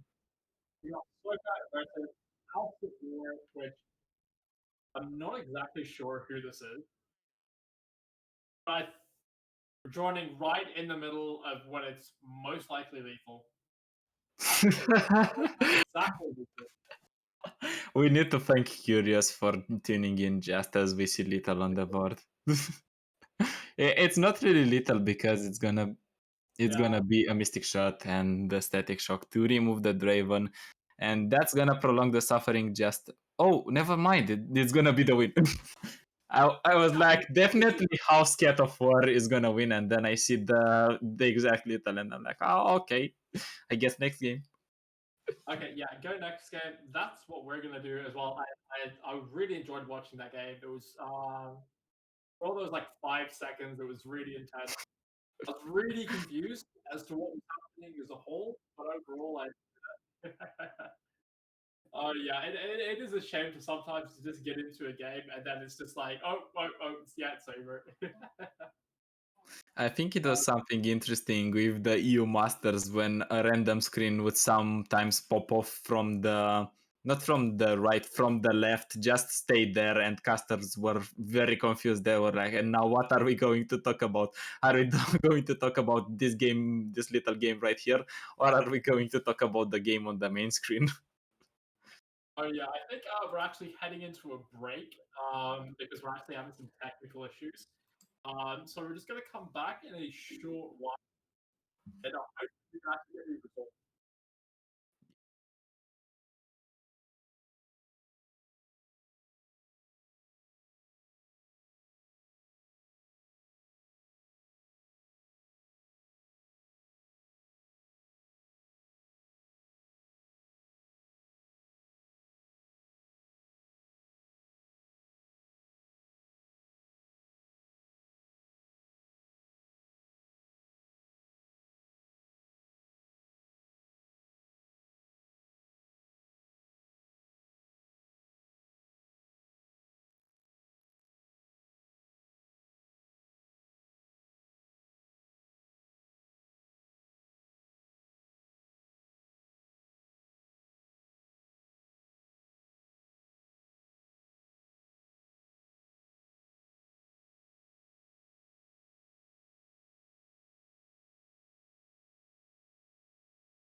Okay, welcome back, everybody. So, I'm sorry for the technical glitches in round two. Hopefully, round three will be a lot better. So, what we're going to do now, we're going to jump into Soka Q's deck, which is actually the Teemo Draven. Now, Soka is actually he's a relatively new player in the season 5. He's not been in any other tournaments, but he's actually going to do pretty well. He did well 2 weeks ago in the RAP tournament, and he looks like he's going to do well today as well with a really nice 2-0, looking to go 3-0. Now, what stands out to you in this deck? Because I know Funsmith does, and I don't see a lot of that, and that can actually be really fun. As a Fansmith player and deck builder, my heart is already popping when I'm seeing Fansmith being played in a deck. But I have to say, I did try with people to build a PNZ Noxus Fansmith deck, but not with great success because at that point Fansmith is just there for the flavor. I think you're better off if you play normal PNZ Noxus Burn, because you cannot go for Fansmith and for the value, because your plan usually with Fansmith is get some damage in early and then try to stall the game and finish them off with cheap damage. Yeah, I kind of get where you're coming from. One thing I've seen before. Normally, I always see like a 1 of Static Shock, but he has a 2. I've been less favorable with Static Shock recently. Like, I'm fine with you, just keep it as a 1, but 2 kind of just seems a bit too much for me. But hey, I mean, whatever works for him was working for him. I do not know how he tested this on ladder, or if he tested this on ladder. Maybe he just wanted to bring something spicy to the tournament, see how it goes, and if it proves that it is useful, if it gets results, why not play it in the future as well? Yeah, I mean, like, you put down, you put ballistic bot, and you're just constantly you're doing 2 damage around. Especially you have 2 of them, and the can't answer. That's just 4 damage from just spells alone, and you're doing nothing. It's actually so hurtful if you're just like if you don't have any answers for it, and you're running like an aggro deck. Like whoever's the opponent is, and he's running some sort of aggro deck, it's going to be so incredibly difficult to deal with, and it's going to be curious to how he actually does it.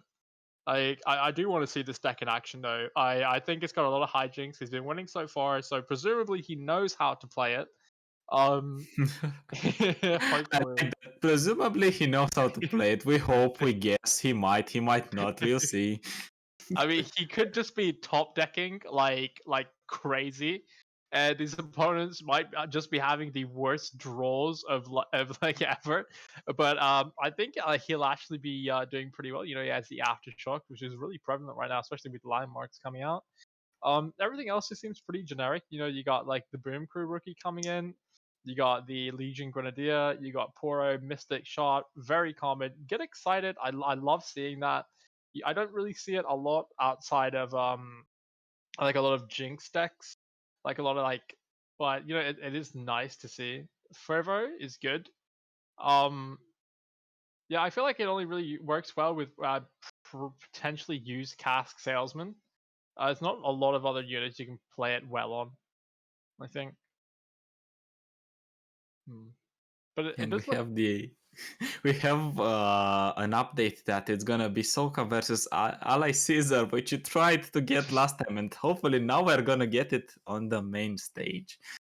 But going back to the decks, what do we see here? Of course, we're going to see another Plaza deck. Hooray! If you didn't see it enough on ladder, ladies and gentlemen, you see it here as well. And jokes aside, because I know how much people hate on this type of decks. They are consistent decks, they are doing that what they're aiming to do. So there's no reason not to play a deck that performs. And what catches my eye is the one-off repost, because you never know when you can play around it.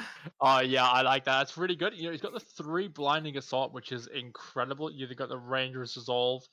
And I love what's going on here. The only thing I kind of like in this deck, if you have Grand Plaza and then you draw Island Navigator the next round, it's really good. If you get an Island Navigator and you don't have that Grand Plaza, it doesn't actually look like a good card like to play. It can be sometimes. It kind of ends up turning into like a defender. But yeah, but then again, mixed with that Grand Plaza, it's absolutely incredible. Especially with Grizzled Ranger, I think has one of the highest potentials as a champion because like you're a 3-1 challenger. Okay, you kill someone, you die, boom, you're now a 4-5 challenger. You kill another unit. It's actually insane. Yeah, but I need to say that I do prefer the version that runs Double Trouble just Mm. because Oh yeah, it's not that consistent to have the petty officer because at 1 HP is pretty vulnerable. One unit already dies already to go hard, and I think that's the main threat. You need to ban go hard, and even if you do it, there are still Shadow Eyes lists that you need to fear of. And yeah. speaking of those Shadow Eyes lists, what do we see here? It's an Endure Ooh. list. Yeah, it's the Endor. It looks like classic Endor. Yeah, just looking at everything, it seems like pretty yeah, it seems yeah, it's just it's a net deck. What else can I say? Uh, it's copy and pasted from ladder. It doesn't matter because this deck works incredibly well into absolutely everything. Even with Gerhard, you know, you're just killing all of his units. He's just gonna play They Who Endure. He's gonna atrocity. He's gonna kill you, and you're likely not gonna have an answer for it. He might be trying to bait the ban on this Endure deck so he can Mm. play his other decks. So the opponent might think, all right, I need to ban the Kalista Endure deck because it's the most Yeah. unfavorable if they are running the Go Hard and then they get their Go Hard banned and both players get to play something else, the other two decks. Yeah, I think it's right now. I may be mistaken. I'm not. I'm pretty sure Ally Caesar is the one who is running Zoe Lee Sin, and he does run copies of the Hush, which he might not actually ban this deck if that's the case. Yeah, he might not just because of the hash and how powerful it is on the Endure. Just reducing it to a 1-1. You Yeah. might not even need it because you can send the Endure back in the hand with the Listen Kick. You make them replay it again until you try and search for the hash. You have Concussive Palm that can stall a bit. You have Denies if they try to respond to anything you do to their Endure at fast speed or slow speed with Atrocity, maybe. Yeah, I completely get where you're coming from. I overall though I am a massive fan of it, especially with Warden's Prey. It's such like a great card. You never know what you're gonna get. And oh yeah, here we are, the Zoe Lee Sin deck, right on time. Exactly what we were talking about. Exactly what he needs to keep. It's kind of like if you're Soka, do you ban this deck? Like, Yeah, because in this is all the only honesty, deck I that can think you really do can. well into you. In all honesty, you can ban the Zoe listen because it's such a balanced spreadsheet in Mhm. terms of matchups. You can go 50-50 with most of the decks, or you can feel comfortable in any other matchup because you can stall the game until you draw your win cons. Yeah, I think it's like with Spell Thieves coming in as well with Endor, I feel that's just going to be completely devastating. I think for Soka, this is a must ban deck. And with Ally Caesar, yeah, you don't really need to ban Endor because you're fine going into it. Although, do you then ban Endor because you know, oh, he's going to ban my Zoe Lee Sin. So you're like, oh, preemptively, I'm going to ban the Endor deck. Well, Well, it we're seems like about to they see, don't ban and it's any because and it's likely they decided, you know what, screw it, I'm gonna go straight into the matchup because I'm gonna win. And you know, he doesn't have a bad starting hand. You know, getting the Doom Beast, just get rid of that. It's fine. I can't really see who has the attacking token at the moment. Oh wait, no. So he won't get to use Blight and Caretaker on round 3, but he can use it for a really powerful round 4 with the Callista play as well. yeah, you can delay a bit your Blighted Caretaker just because you do not have the attack token on free, but it's gonna do wonders when there is already a Kalista on board. Oh yeah, you definitely like you just want to hope that you top deck a 2-cost unit. Okay, that's not that bad. You can play that when you get Callista in round 3. Or you can decide to pass because there is no reason not to. Your opponent is not really doing anything threatening if they are the Lee Sin Zoe. They just want to stabilize early. But one thing you do need to keep in mind as the Endure player is that you need at some point to go and push for damage because that's what your deck made to do. You need to push damage with the units, suicide them into your opponent, and then hope you have a big enough endure to finish the games off, and not you need to hope you have the atrocity to finish the game off. Yeah, I completely get where you're coming from. Yeah, Comfort with below 3 mana now really needs to play that Callista. I do like this. It probably wasn't going to work, but it worked, and that's really stabilizing it. Yeah, and now Yeah. you can use your butcher if you want. Or you might just want to not use your butcher because there's already 3 units that die next turn and level up Kalista because Blighted Caretaker comes into play. That one unit dead. He's a madman and he is going for it. He's like, I want to level up Callista next round. Okay, not the best card to get, but yeah, I guess like, yeah, that's all you can play right now. Yeah, I kind of get what you're meaning. I feel like he was just trying to push for more damage. You Well, probably the thing could have is, saved if the you unit, wanted to push for more damage, I think all the units would have been blocked anyway. So I think you should have kept the 1-1 alive and use the Blighted Caretaker. But he prefers a free-to-body. I understand why he wants to push a lot of Yeah. damage, force a block. Kalista is gonna be blocked. Zoe is not an effective blocker unless we see some other units being played. And it looks like Ally Caesar doesn't have a unit that can go toe-to-toe with this board and disable the pressure. I'm kind of curious to what he has. Let's see. The only thing I can think of Soka using that one drop is he's like ghosting the stream and he's just like, oh, they told me to use that, I'm gonna do that.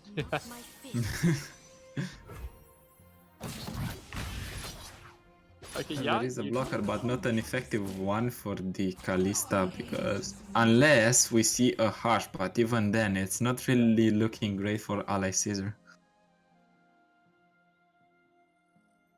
Yeah, I like this in total. Yeah, you're like, it has to be defended. Well, Kalista has to be defended, ends up not being defended, pushing 5 at least. The 3-2 Butcher is gonna push another 8 damage this round. Things look pretty nice, at least as of now, because we know that Endure, or not Endure, listen Zoe, once they get their Eye of the Dragon engine going, they can come back from dire situations anytime they want. Yeah, it's complete. Oh, getting the Wraith as well. I think that's pretty nice. It's going to stabilize the game. Well, they can get back from any kind of situation, but Yeah. not when your opponent is Endure and drawing like a god. Yeah, this is a pretty nice hand. Yeah, you kind of just... let's see what he... Oh, he's preemptively doing it as well. It might be double pale. Oh no, it's not even needed. I was thinking though maybe you would have wanted to keep the gem for additional pressure, but it is going to be fine. He has a little bit of healing from Sparkle Fly. 13 is a pretty decent life total when going against Endure. But the problem is, Soka has another Kalista.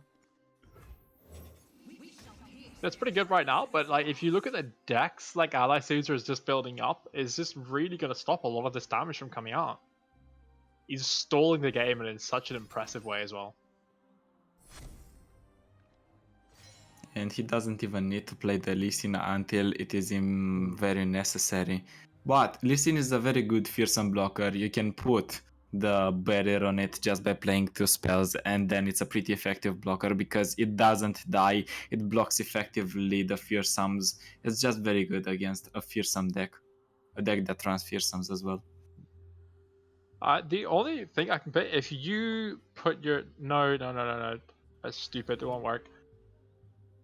Because I was thinking that, oh, you kill your Wraith, you'll just get another Miss Wraith, but then I was just like, it's kind of just seems pointless for that.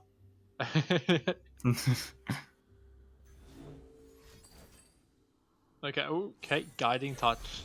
Yeah, this is gonna be a difficult one. Oh, we do get the Mountain Goat from the top deck, so we can defend another fearsome.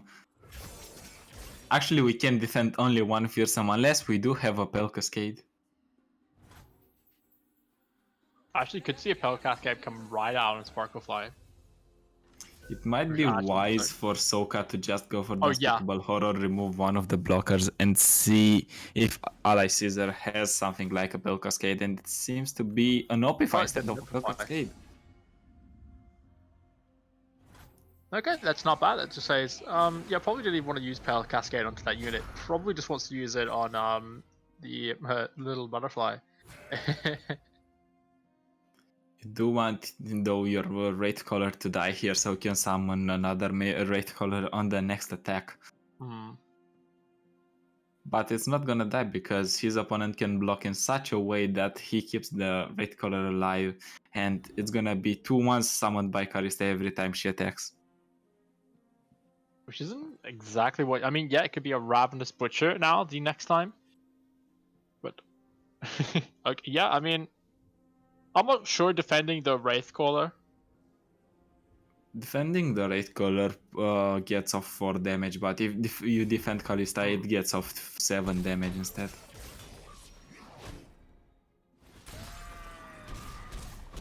Yeah, They might be thinking they want as less real units on the board as possible. They don't.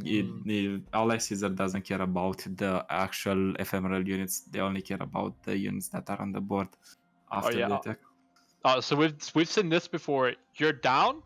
You've not got a lot of cards left, and the only cards you've got left is Glimpse Beyond. Double Glimpse as well. This situation is very similar to what we have seen in round 1. Oh, okay. Getting these Spell Thieves is not bad. Probably not gonna get anything good from that. Probably just which is a 2 cost.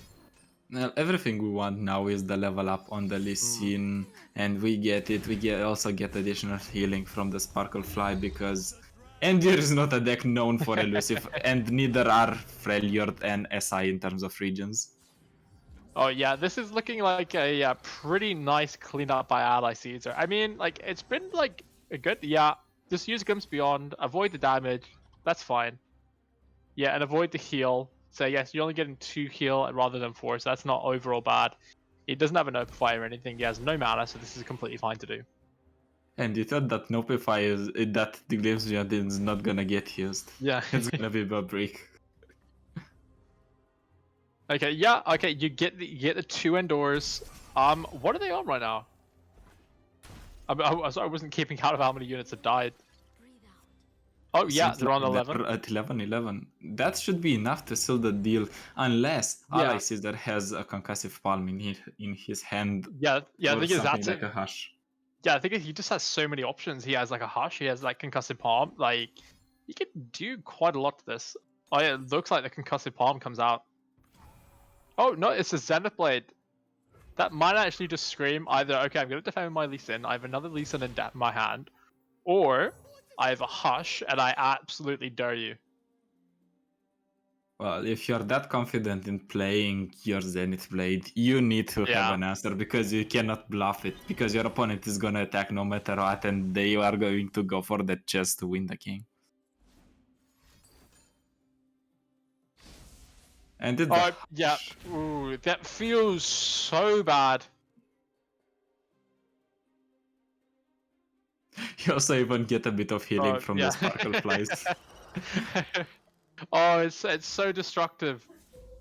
Oh, it's not what you want, but I mean, you get a trade. I mean, no, just go for the trade. Just kills his own unit. Well, is it worth it to trade, let's say, 7 plus 2, 9 mana into 2 plus 2, which is 4 mana? I do not think so. Okay, the only other option he has at the moment is like surrender. Your surrender. You could also click on the other tab which says support just to get some more help from the game.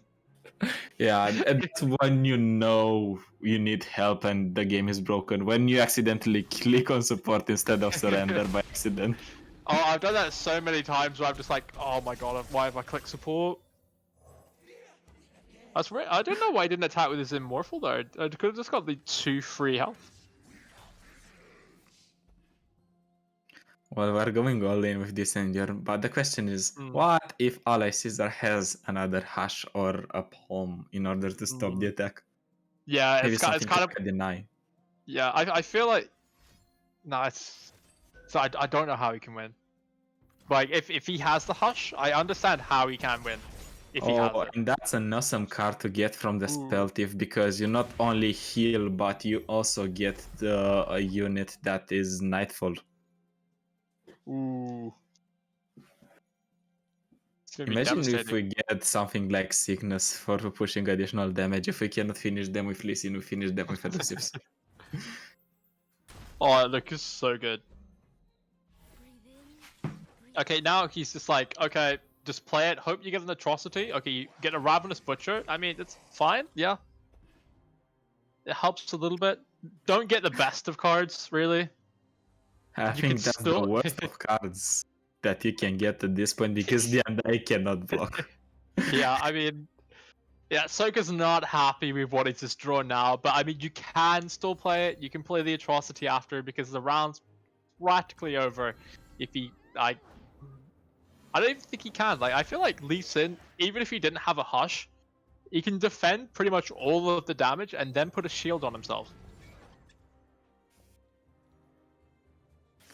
16-16, it is the time for the big swing and you're not killing the opponent anyways, but you still need to aim with everything you got at your opponent because this is your last Yeah. chance to get a final push to get the opponent's nexus down to 0. We just wait for the hush, the concussive palm to come out. Imagine if they just played the card. Oh, it's a Ooh, yeah, Soka is just like, yeah, I love the BM. It's so good. And yeah, here comes the surrender. It's pretty obvious at this point. I think that was well played by Soka. I feel like this is a deck you did need to ban though. Like I was saying it before, like during when they were banning the cards, I was like, you need to ban this deck because you cannot win versus Endor. And he is more than happy to keep your Endor deck up. Yeah, definitely. Yeah, I feel like that's probably the issue with Soka is that you shouldn't have had that deck up. Like you needed to ban the Lee Sin because like you had a lot of good matchups into everything else. But I guess yeah, if you kind of want to try and take the win versus Lee Sin, I get you. Yeah, it kind of puts your like opponent in like a mental boom because he's like, okay, yeah, I should have won with this deck. Like, why didn't I? But okay, the table's the reverse. Your opponent has won with this deck, and you're left there thinking like, oh wow, maybe I should have banned that deck. And based on that choice, I do think that the deck that got banned is the Plaza Scouts because it's a deck that can backfire big if you do not ban it. Against Teemo Draven, you're pretty much fine with the... Yeah. Oh, it's going to be a Shadow Eyes and Failure showdown here. One deck is going to be the Overwhelmed deck, I think, and the other... No, never mind, it's going to be the Trundle Tryndamere, and the other is going to be the Endure. Do you think the Trundle Tryndamere is favored, or do you think the Endure is favored in this matchup? It's kind of like, okay, if you have the Atrocity on a round 10, you're practically unbeatable with Atrocity and Endure play if you have the attacking Totem. I feel like there's a lot of what ifs though around it. I feel like Endure is more favored because Endure has a lot of early aggro and you have to use Avalanche, and that gets you a lot of kills and a lot of strength for your Endure deck. So I feel like Endure is favored, though it's entirely possible Ally Caesar come out with a win. It depends if Ally Caesar does draw his freeze effects when he needs them. I reckon you could even just use Ravenous Butcher here if you're that persistent to just take the do the damage. He's thinking about it. That Ravenous Butcher is not putting any more damage after a few turns because there's gonna be an avalanche coming. Yeah. Ooh, the 2 Ravenous. Wow. 6 damage turn 2. That's pretty nice. It's not bad. Decent, yeah. Totally happening every game you get. Oh, that's that. Wow, actual top deck. It's just like all my units just cost 0. Ooh. Oof. The one it's unit you wanted sad Ravenous that we didn't go for the Ravenous Butcher first, I guess. Okay, yeah, it's a nice, decent 4 damage coming out. It's not bad. And you kind of mess up your opponent's hand with that card, so it's overall okay. I do think that you would have wanted to sequence it differently and put the Pesky Spectre first, so you force them into getting a draw after the Pesky Spectre died and break them if you have the chance. I feel like you can even use okay, no. I thought he was going to do an Avalanche here, and then because he's like, oh, Brighton Caretaker, you just have to place it as a 2-1. You could still bait it here. Yeah, that's completely fine. That's the thing is, who do you use Brighton Caretaker on? Yeah, I feel like this is a smart move. Yeah, just attack. Or not. Or not. Because the thing is, you're like, oh, if I use it, okay, all my going for broke, and it's just kind of like, okay, yeah, if you use Avalanche, it's fine. I have my Endure. The thing is, you have to go for it after you put the units on the attack position and then you've thrown them back because you have 3 mana, you decide to attack and then go back. What are the possible cards you are having? I mean, Take a wild guess. I think it's Blighted Caretaker. I mean, overall, I like the attack. The thing now is that you can't realistically play your Endure deck until round 10, because if you play it, when it's got full mana, it's just that's just gonna get vengeance. Alright, double Doom Beast. I do like how this is looking so far. And you do need to play them, or at least you are likely to play them here because the opponent, once they get to the... I think they have Feel the Rush in hand if they are ramping so aggressively at this point. Yeah. And once they get to that and they have their own atrocity up, it's kind of GG. So the little bit of healing that's coming down from the Doom Beast that... For Doom Beast. Alright, I'm impressed. Call me impressed. It's not bad. I would have liked him to use one of his immortal ones here, just in case of an avalanche. Oh wait, no, plays the Trendamere. Okay, yeah, play another one. That's completely fine. I think you do want some bodies to stick onto the board. So far it's looking very good for Soka, because he puts at least 7 damage. Because the opponent doesn't have enough mana, they don't have either, but so the damage is going to get through. I think they wanted to play the non-ephemeral one just because they wanted an actual blocker instead, in case something happens. Yeah.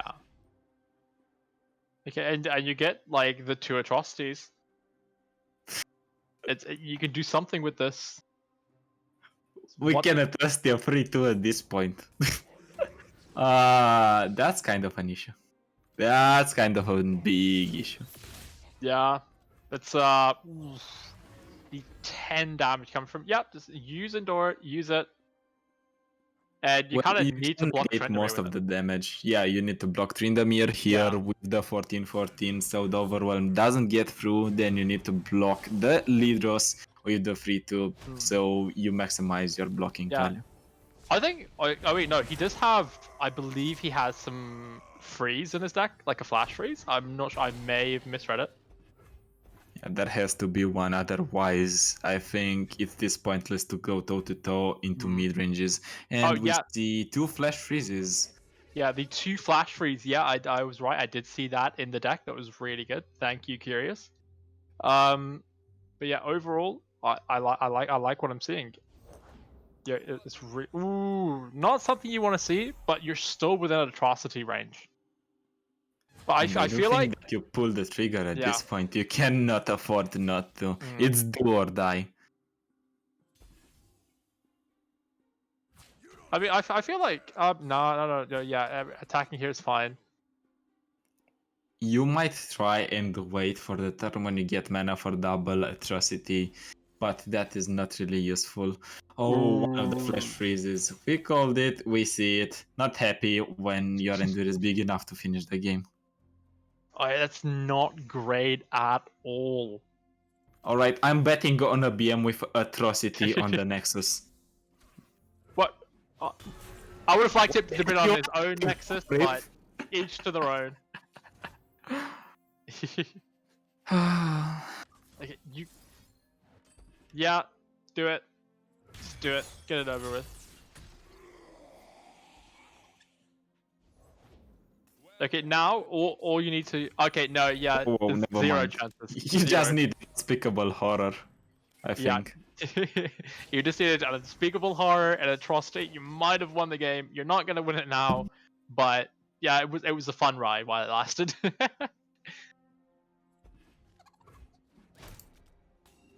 Alright, and Alice Caesar having a nice run into this tournament. I think if I'm looking at the bracket, he has only gone 2-0 from the beginning to the end.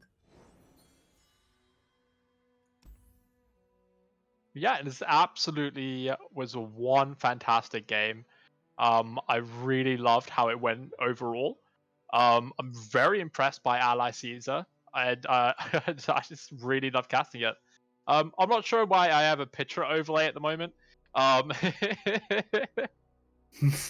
what's going on with that? I'm not sure. My camera's not frozen. I just wanted to just make people aware. I'm not sure why I'm not on camera yet, but I guess that could just stay there for now. Um, Actually, fun story. We went through around 10 photos to just decide which overlay we're just gonna use for me, just in case.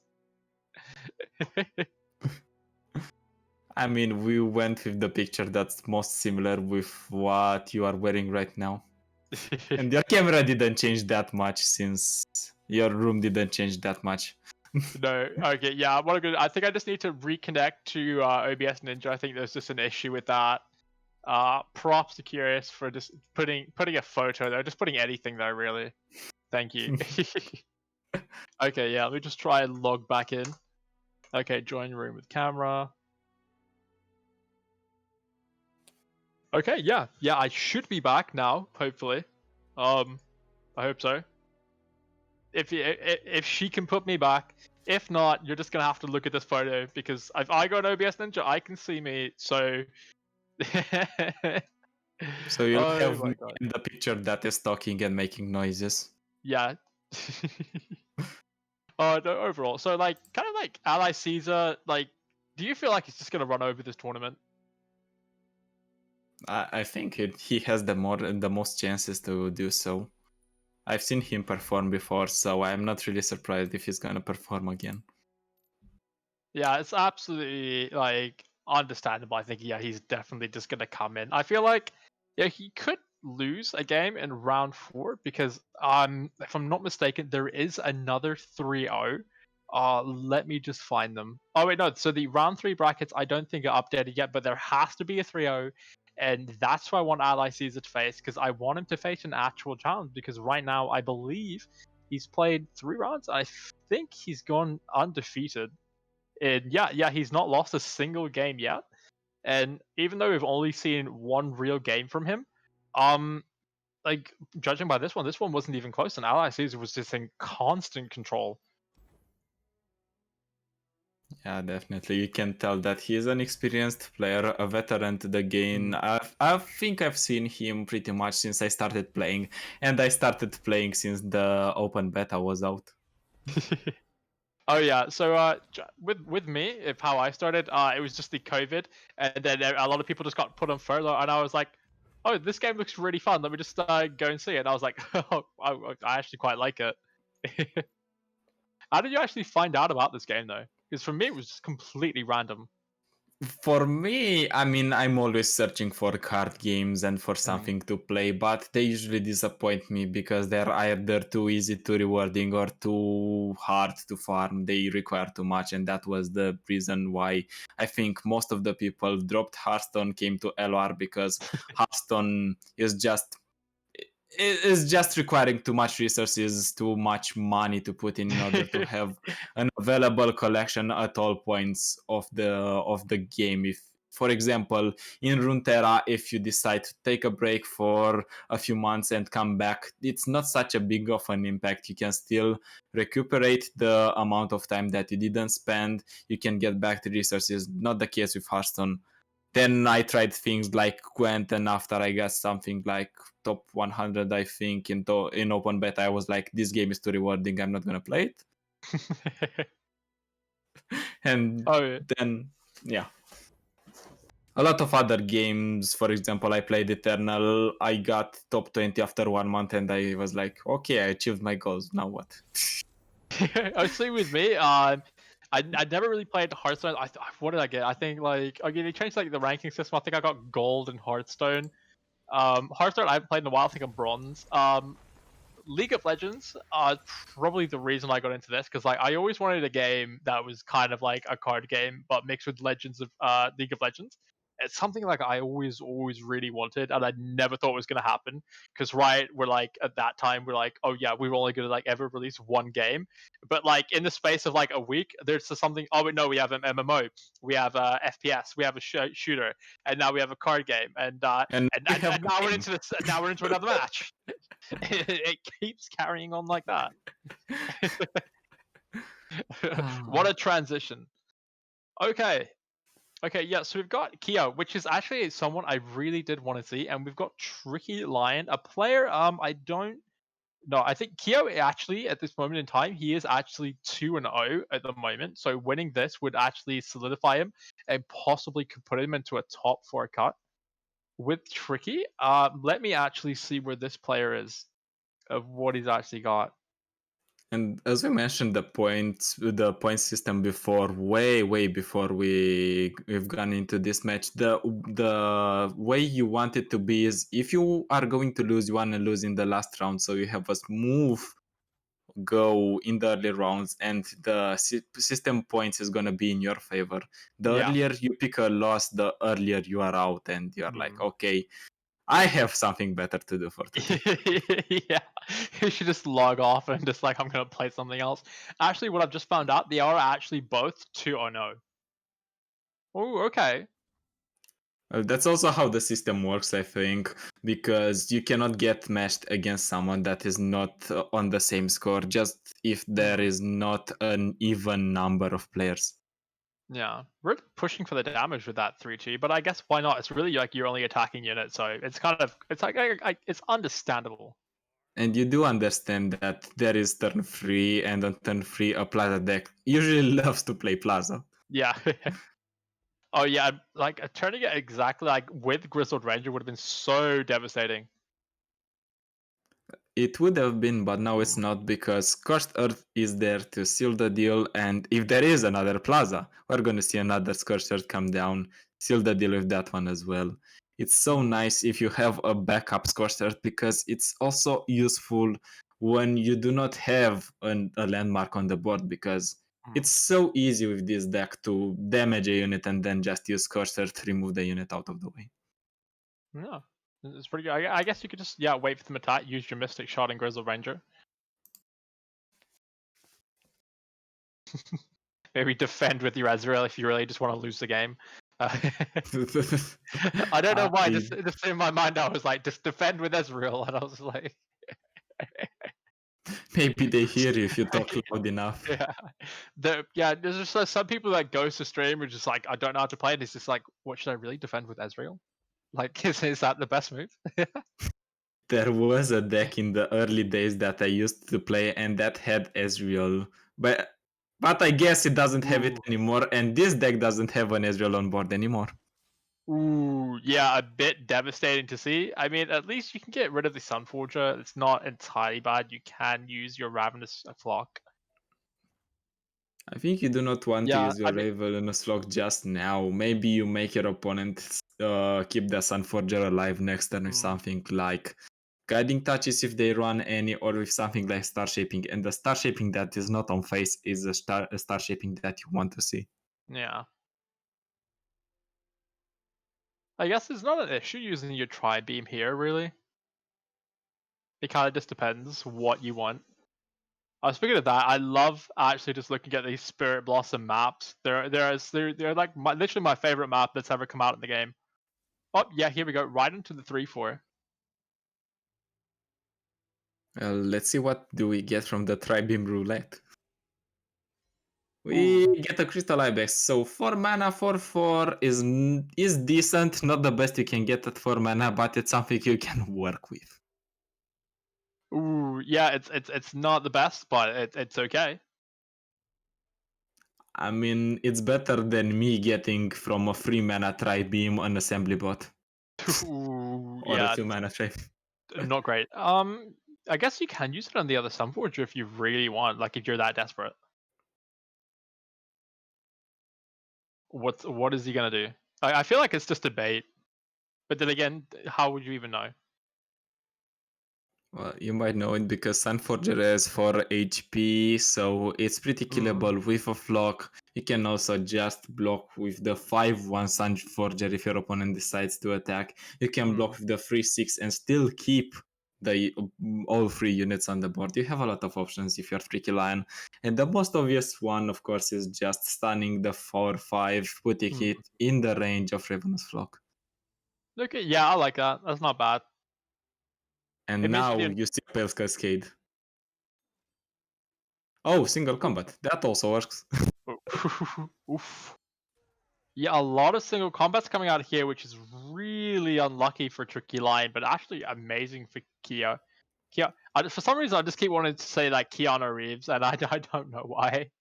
I think it's the cyberpunk vibes. Yeah, yeah, it's proper like Kyo, like cyberpunk vibes from getting at. In regards to that game though, I've completely like stopped playing that game. I uninstalled it.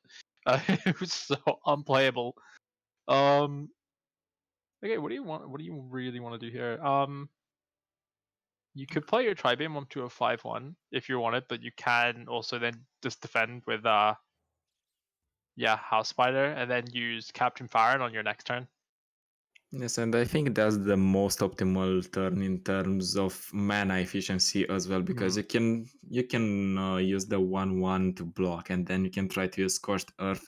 If your opponent has some way to heal that 7-7, which is gonna be an 8-8, or well, that's fine.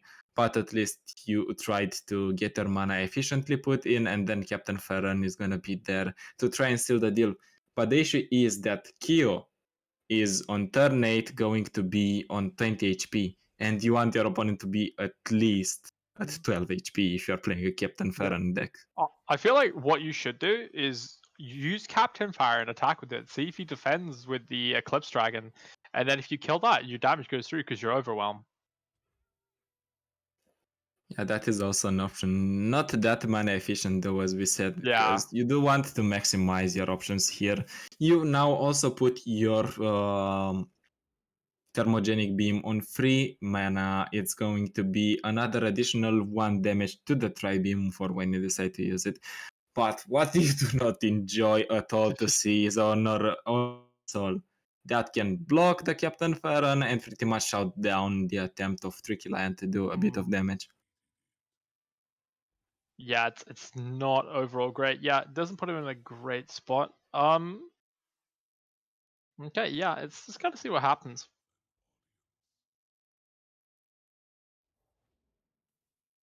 Ooh, Oh and Grand no. Plaza coming out right now is not something you want. Yeah, like he saw him use the score cert and he's like, yeah, doubt you have another. You use to.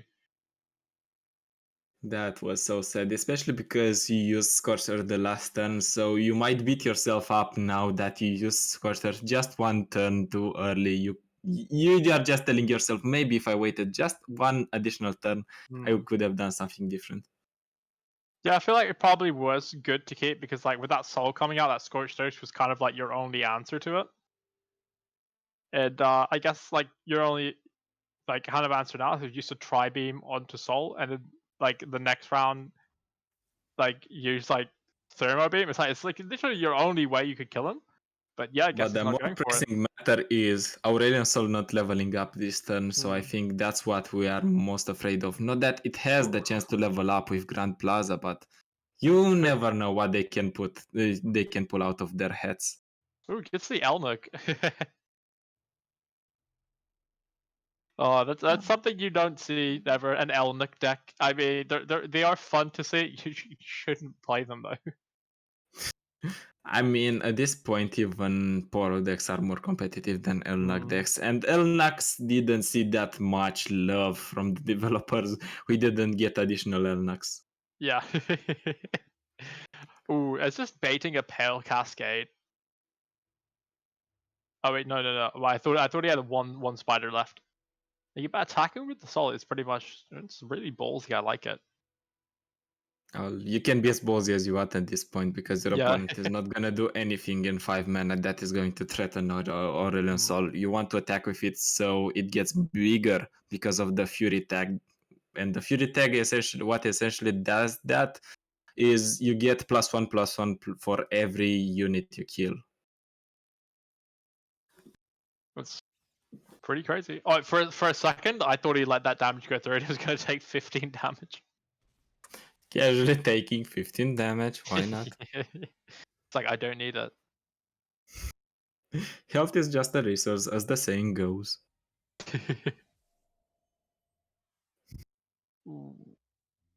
But you can now put Kyo on even 3 Celestials already generated by Aurelion Sol. If one of them is Golden Sisters, it's gonna be even crazier for you to come back. Yeah, I think like at this point, if you're like, yeah, Clips Dragon, you're kind of just like, okay, you're meant to be pushing like ending the game with Captain Farron, but you use Captain Farron, and he's just been like bullied into a corner by this Aurelion Sol deck. It's just like, because usually he's supposed to be this big scary unit, and right now he's just backed in the corner. He's not doing anything. He's too scared to like attack. He's too scared to defend. It's just sitting there and it's not doing anything. Yeah, at this point, if you're Tricky Lion, you should be like, what do I do here? Where did I go wrong in life? What is my purpose on Earth? Yeah, because that's what I was thinking. I was like, okay, Captain Fire, that's my best card. That's gonna win me the game. I was like, right now it's not doing anything for you. At best, it can trade with an Eclipse Dragon. At Ooh. least try to trade with the Eclipse Dragon, but I do not think Kia is going to damage his chances of getting the Aurelion Sol level up, and I do not think that Ricky Lion is going to attack anytime soon. He needs to wait a bit and hope that he is going to get enough burn damage to finish the game off. But that's going to be even harder because Aurelion Sol leveled up. There are now at least 4 Celestial cards in hand, and they all cost 0. Oh, and he's got another Captain Farron. I mean, Casually. it casually just drops into the Captain Farron. I mean, the thing is, at this point, even if you put Decimate down, it's just going to be answered with a Star Shaping, which is just going to like negate all of it +1. The problem is now, if you put 2 Captain Ferrons on the board, your opponent can just play Supernova and kill all of them. It's not what you want. Cosmic Inspiration. I do not know what is that if not GG at this point. Yeah, the player has surrendered. I mean, I think that was a really well played game by Kyo, very in control of the game. And the thing is, he played a lot like Ally Caesar played, and which like it's something like I really want to see them like. I'm pretty certain they're both in top cut now. If I'm not mistaken, I don't think Kyo has dropped a single game. Let me just find that out just to make sure if that is correct. Okay, yeah. Yeah. Kyo and Ally Caesar have both not dropped a game. They could actually get matched in round 4, which would actually be pretty insane. But yeah, so if you look at the scoreboards now at the moment, let's see. Yeah, so okay, we've got Mellow Mike, we've got Ally Caesar, and we have Kyo as the for now, I feel like they're probably the clear-cut top 4. So let's just say for now, okay, these players, they're our top 4. Who's going to be the 4th person to actually make it in? I do not know. Do you have any favorite out of the people that are still trying to play and qualify? Well, yeah, you have I'm Jana, you have Cypher, and I feel like those are some players that can really push it in. Like, especially you have you have Soka. It's just so hard because these players are really good. I feel like the one person I feel like potentially could make it in is Cypher, but it's too early to call. Even a 3-1 could actually just get pulled down, so you don't know. But I feel like at the moment, Ally Caesar and Kyo probably are locked in, just because they haven't dropped a single game at the moment. And if we just go into Mellow Mike, let's just try and get this guy up. Okay, yeah, Mellow Mike has dropped 1 game versus NT. Yeah, that was back in round 2. So I do think at this point, Kyo is 3-0, we have Mellow Mike, and we have Ally Caesar.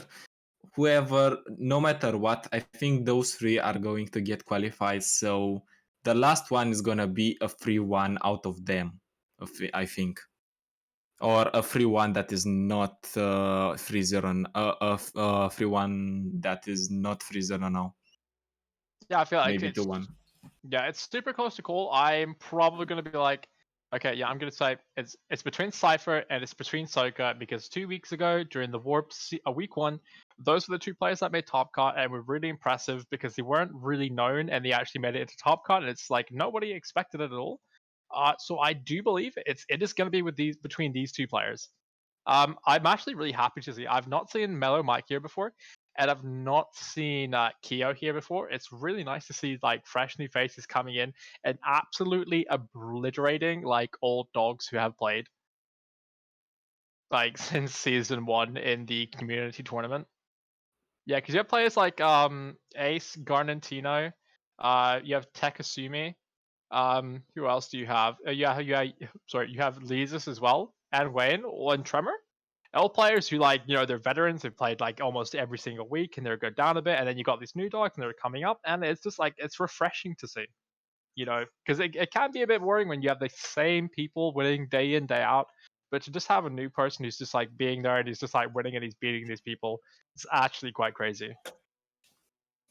Yeah, you have two situations. In fact, you have the situation where you have seasoned players already that play every single tournament, so you can kind of build a storyline around what they're playing, their play style, how they're performing, how do they take their decisions, how do they think during their turns, and at the same time, you have the underdogs that have the potential to become those seasoned players if you give them the time.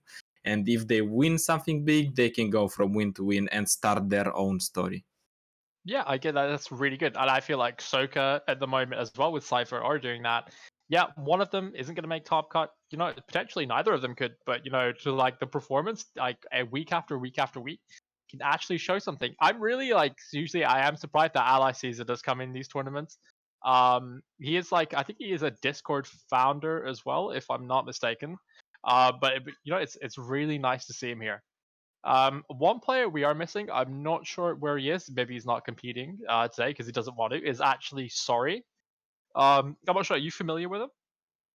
Yeah, I had a couple of interactions and I played against him as well. Oh yeah, yeah. So no, so, yeah, very talented player as well. Not here this week, unfortunately. But it doesn't matter. You could also play in NA. Usually he does play in those as well.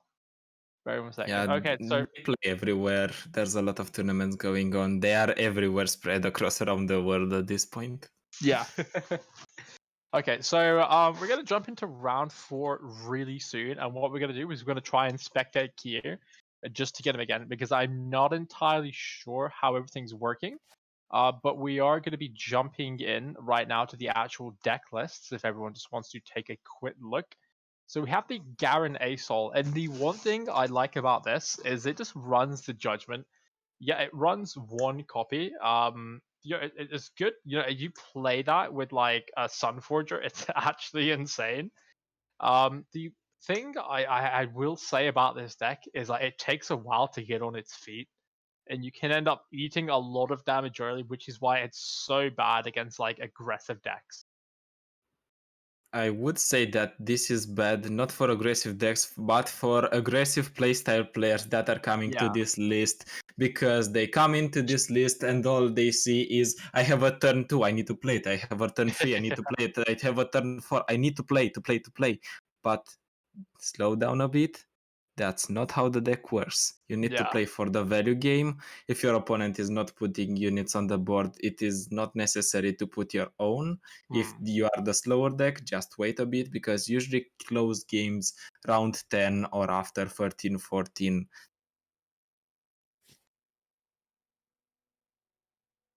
Sorry, did you cut out? No. Oh, sorry. I just like you guys after 13, 30, and I was gonna be like, yeah, what's after that? And I was just like, oh, there's nothing. There's not, I mean, you win the game. What is after you win the game?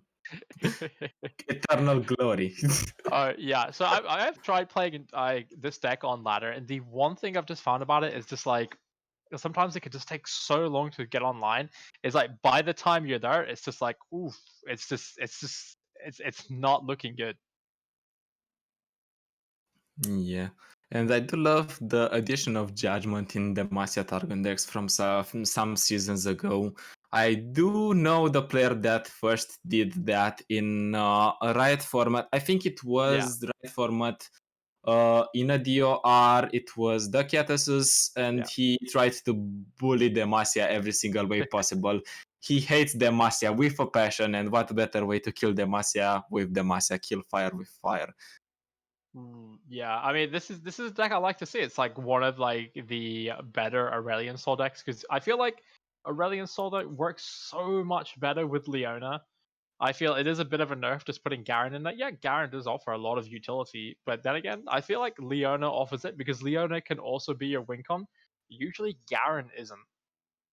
Well, the issue with Leona is that Leona doesn't give you the attack token once you level, because this deck always is going to have big bodies with the invokes, with the dragons, and the Solari Sun Forges, Grizzle Rangers. So you're fine into attacking every single turn you can, because at some point the opponent is not gonna have something to defend with anymore. So your big units with a lot of damage are going to get through. Yeah, and it's actually going to be quite exciting. I mean, surely we're going to be looking into some other decks at the moment. But yeah, with this, it's a very straightforward. You know, you got the Hush, the Gun in Touch, single combat, star shaping. The just one thing I love is just the Judgment. You don't see a lot of it anymore, and the thing is, you don't expect it either. Like you can actually just get baited because usually, like back in the early days, it's like, oh wait, he might have like 8 mana, just like back off because there's like nothing I can do against it. But like now, even if like you have the okay, you play Garen, you have one Judgment in your deck, but you also have two possible more, so that's three anyway. If you just have Garen on the field, so it's pretty impressive. And playing it with a Solari Sunforger is actually just it's so insane. Like the amount of just like utility that offers as a combo is just insane. That's the biggest reason why I love this deck. Not to mention you can just Judgment on Aurelion Sol, and Aurelion Sol having the Ooh. spell shield, it's harder to remove. So you get a big dragon, you get to remove something, and then you're fine. But Oh, moving that forward, we go to Zoe Lee Sin, and this list is a bit interesting from Kyo because he's running Tasty Faithful. I'm curious if you found any actual aggro deck, because there are literally no more aggro decks or aggro decks that perform during this patch. Oh yeah, what the lovely thing I've seen is the tasty Firefox. It's a 4-2, I believe, or is it 4-3? It is a 4-2. It's a 4-2. Yeah, you're right the first time. It's so good. It offers so much utility, and the one thing I really love was what he just put in his deck and his spells is the one copy of Rush, which is such a cheesy pick and can offer you so much utility if you pair the tasty Furfolk up with the Rush. It's just it's beautiful, and I love how he's crafting his decks. It's And so one nice. thing we need to bear in mind is that Rush also works with things that are buffed by the Mentor of the Stones, because you get a unit buffed by the Mentor of the Stones, and then you get the Rush on it if the opponent decides to block and remove it. You get a nice trade. Also, the Rush can be helpful on your attack token when your opponent Lee Sin gets something like Hushed. You can still put the Rush on it and Yeah. try to save some damage on it. It's actually insane. I love it in total. You know, you have the Notify, you have ooh, it's good. But the thing is, like, who is Keo going to be running into? Because I feel like potentially he is running into Ally Caesar, and if you have this Zoe Lee Sin deck, yeah, you might possibly go into another Lee Sin. Do you ban the Teemo? Because then again, he might ban your Zoe Lee Sin. So it's just kind of like one of those. It's like it's there's so many possibilities, and it's just so exciting to think about. And I really just like hope we can get into the matches soon. I do think though that this version is a bit greedier, because, as we said, we've seen the Tasty Faithful attack that is usually good against aggro decks, but we haven't seen so much of them. And we also see Triple Spell Thief that I do not really know what is aiming for. Maybe copy a lot of Go Hards and becoming yourself the Go Hard and pack your bags deck. Oh yeah. So what I've just got word of now, curious, is actually I believe Keo is facing Mellow Mike in round 4. Okay, And yeah. So, speaking of aggro, yeah, we do see Yeah. some aggro lineups. Misfortune Gangplank, the Pirates are back and seem like they are hitting strong. Chum the Waters, that's a cheesy take I love to see on this deck. I'm curious, how do you play it though? What situations are good for it? Maybe for the decks like go hard because they have small units, you can drag them. Maybe you play it against this team of off caps decks to get additional damage. I do not see other utility besides that. I get what you mean. Charm of the Waters does seem a bit out of place in this deck. You know, you could just like he has taken Charm of the Waters out when instead you could probably have just played a Decimate in there. I mean, if you think about it, yeah, it's kind of like a Decimate unit, but like I would much rather have like a Decimate in hand than a Charm of the Waters, where you've already got all these incredible like units which are super early and are already going to be doing like a ton of damage already. Well, I guess I cannot speak a lot about this because I used to play back in some seasons ago double up in my Pirates deck, which was piloted with great success, but I also had decimates. But moving forward, Diana Nocturne, and this is Nightfall aggro, something I didn't see in a long time. And if you are not Nick Makes plays, you are not a person that plays Nightfall aggro, I think. Unless you are Mellow Mike. Oh yeah, and speaking of it, we're actually gonna jump into the game right now. Okay, yeah, so we've How got we talk about two decks close to each other from the opponents, and then we see those exact decks being matched against each other. oh, I cannot wait. It's gonna be fun. Just see what's gonna go on. Okay. But It's this is not a lot not of units. Yeah, it's not a hand you want to keep. quoting some friends. This hand is garbage, but this is not garbage anymore. We get the listen. Oh, we get a turn 2 even. Ooh, That yeah, it's goat nice. is incredibly crucial because it's gonna ease a bit of the pressure from the aggro start that Mellow Mike might have, and he has because he has some. So the Solaris Soldier on turn 1, free damage guaranteed on turn 1. It's a nightmare. Ooh, and gets the second one as well, which is a nice little top deck. Just keeps them afloat. Hey, we're turning the blocking game, and what else would you want than blocking units? You need to keep in mind the goat has 2 HP, so it means you can kill it with a Diana if you proc it. Hmm. Yeah, you don't even want to trade it because you don't even want to trade for the 2-1. And He just keeps top decking these ones. Kyo here is the true goat. No doubt about it. The thing is, right now, do you? Find your own light within the darkness. Yours is a light I You do cherish. go for Diana because you might have something like the Bell Cascade backup. The question is, do you play around Hush? I think you would like to, and if not, you assume that you are losing to Hush, so at least you try to get a favorable trade.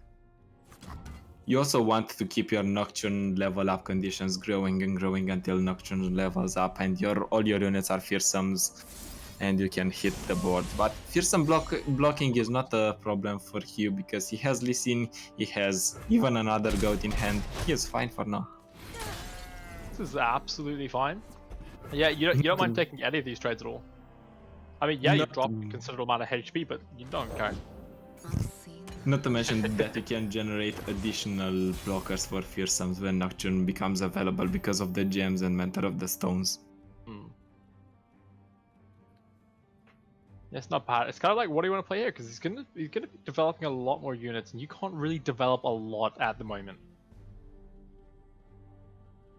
Your game at this point, if your key is not development, is survival. Yeah.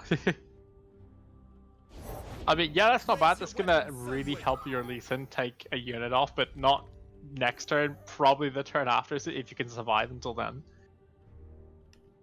Yeah, right now you need to keep your blockers online. You do not need to go for a rash attack here. Sure, you get your goat at 4 HP, so your opponent needs to spend additional resources. But if they do have those resources and they deal with both the blockers, next time they are going to have a sweet open attack. Ooh. It's getting pretty crazy. It's getting pretty crazy, and it's raining with elusives tonight. I mean, yeah, at this point, what do you do?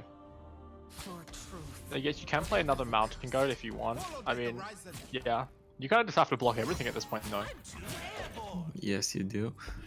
You take the most favorable trades, the 1-1 into the 2-1, you get a little bit of gems. The goats needs to block at least one of the 2-2s, and that is going to be it in terms of actions for you. You might try to develop the Lee Sin just because there are no real threats for the Lee Sin in the Nightfall aggro deck. Beware the dragon's spirit. Yeah, I get what you mean. I mean, I feel like you could have also like just played the mountain goat Lee Sin after, and then had enough spell mana left over to give the other mountain goat challenger. And keeping in mind, ladies and gentlemen, that we talked about how crucial the engine of Eye of the Dragon is for the Lee Sin deck once they get faced with aggro decks. If you do not have Eye of the Dragon, it's gonna be a lot harder to get to deal with aggro decks. Yeah, just judging by the fact that he's just not got it all, is pretty dreadful at this point. You do have the draws in terms of the deep meditation next turn, which is gonna be cost reducted as well. But you do need to hit an Eye of the Dragon some point in order to maintain yourself alive while you fish for more cards in order to get to the Listen Little OTK. Yeah, it's like what do you do here? Yeah, I mean obviously like you kind of want to trade onto the Diana, but then again you kind of just want to get the elusives out of the way at the same time. My lands, center your spirit. Yeah, you have so many options Yeah. here. You might even want to use the goat in order to drag another one of the attackers, but that just gives the Mellow Mike the option to open attack next turn for a lot of damage. And speaking of damage, Diana levels up, Doom Beast comes on the board, deals an additional 2, that's another nail to the coffin of Kyo. Yeah, it's pretty dreadful though. He looks like he pretty much has lethal on this turn as well.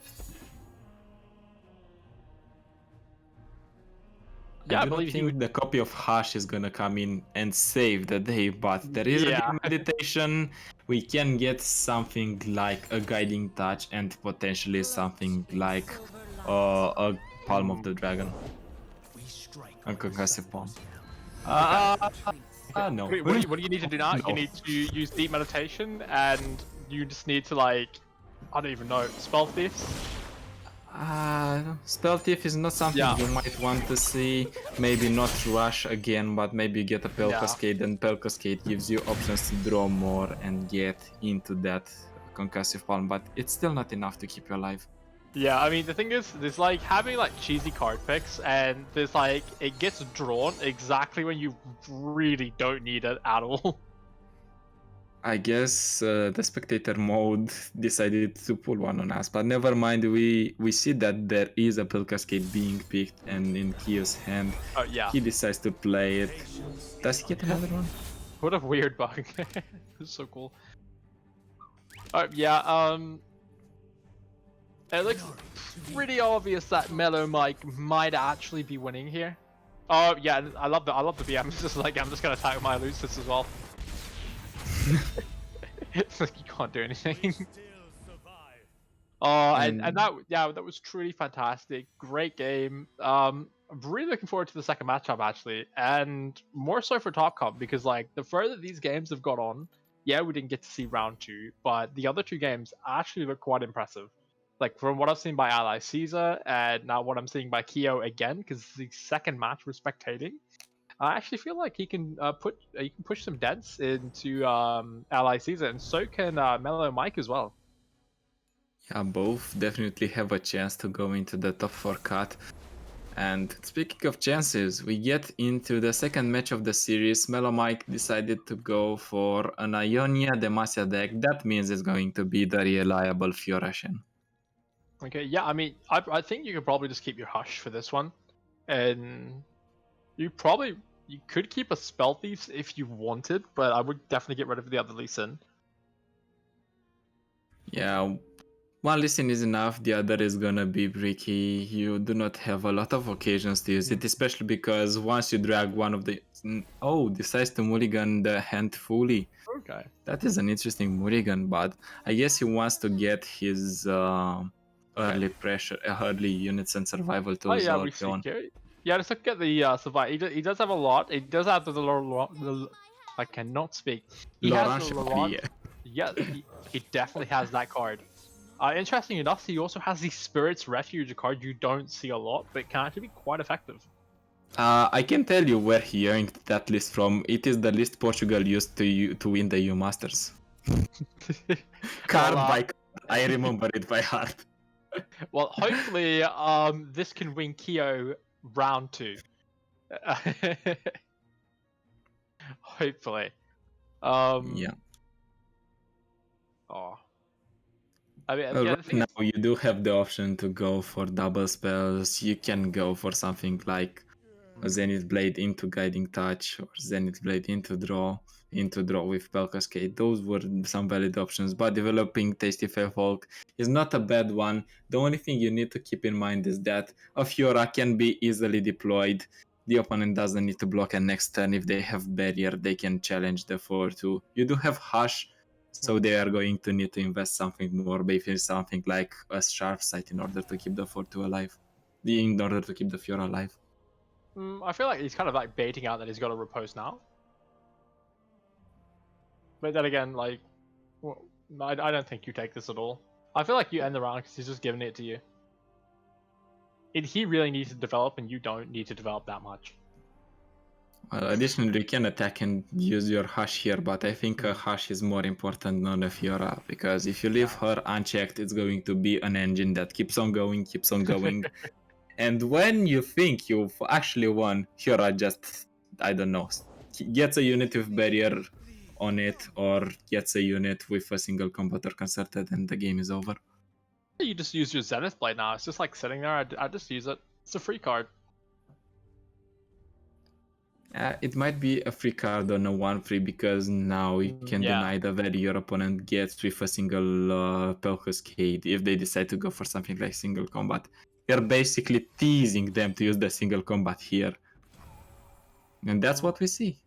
Now you just Spell Cascade and you are good to go. It's just a matter of, do you want actually to deny the unit generation value and go for Hush, or do you want to use the Spell Cascade? And I think the answer is obvious, it's Spell Cascade. Yeah. Yeah, I think that's very well played. It opens you up for a nice attack as well.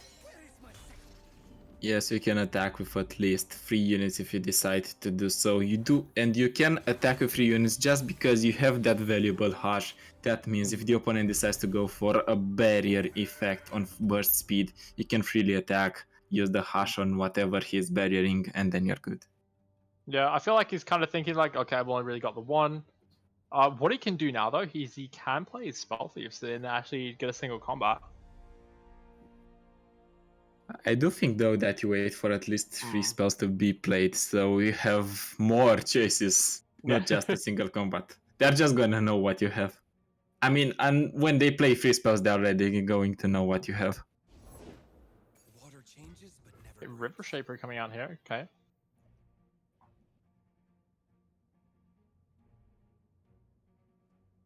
Doesn't seem like a major threat. I think if you are Kia here, you're still free to develop and then hit for a lot. Your opponent, again, can play a defensive spell, something like Sharp Sight. They do not have a barrier effect available anymore.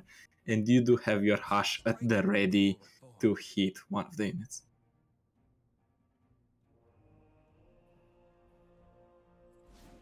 That has to be a Sharp Sight. Yeah, Sharp Sight coming out.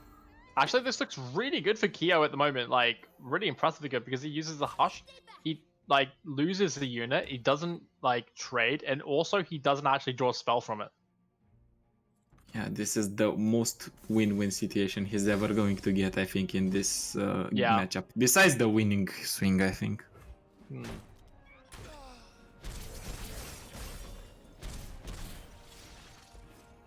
Ooh, that does not feel good in the slightest. I do not think we need our listen anymore if we're Q. You Yeah. were already smirking our opponent. Look at me, mom. I'm the aggro deck now. Ooh, okay. Swiftling Lancer coming out, and what exactly are you going to answer with here? Because I don't feel like there's a lot you can really answer with. But Do you could, need to answer? That's the question. Do you? Ooh, Zenith Blade. I mean, you could put your put him up to a 4/4, and alright. Yeah. This way, if he does trade with that Luna unit, he'll lose it. How much do you want to invest into this Eye of the Dragon? Because the opponent might think you are on Pep Cascade again, and they might just decide not to use the 5/4 of the Swiftwing Lancer on the Eye of the Dragon and pick up something else instead. Yeah, I feel like, yeah, I think you're definitely right. This is like the right amount of investment you should take. I feel like you're definitely like, yeah. Oh no, he's calling the bluff. He's like, yeah, I'm gonna go for it. The thing is now you have Spell Thief and you can get the Sharp Sight because the opponent only plays Sharp Sight in single combat, so you can play one on your opponent. Oh, really devastating. Yeah, and Especially because we do not see another Sharp Sight. Oh, they just concede. yeah, this Mellow Mike is like, I'm out of here. Okay, yeah, really impressive round 2 by Kyo there. Really looking forward to the round 3. As they've looked pretty like Mellow Mike round 1, like fully in control. Kyo round 2, fully in control again. Round 3, I'm really curious to see how this is gonna go because I want it to go well. I mean, I'm kind of rooting for Kyo. I shouldn't be as a caster. I probably should be rooting for both, but I've picked my favorite. All right. I guess we have at least one biased caster here, but don't worry, gentlemen, I do not pick sides anyways. Okay, so in the end, we know that both of these players are good players because they managed to go 3-0 at this point in the game. No matter who of them wins, I think both are going to make it. yeah, I feel yeah, even like either of them losing, like really have a really good shot to just go to top cut. That's also a nice start for your redemption arc because you get you get a loss against one of the players and then you get the chance to get matched again against them in the top cut and get revenge for your sins. That's actually insane as well. That's such a good arc. Like, the thing is, right now, do you want to just no? You don't yet. That's pretty nice. Okay, Bright Steel Protector. There's a lot of damage in that. There's a lot of damage, but he's just like, you know what? I have 2 stars. I have like I can take it. I have a star shape in hand. I have more healing. I can take it. Yeah, it's fine. You just take that. I mean, don't take it again. Just take it that once, but it's fine.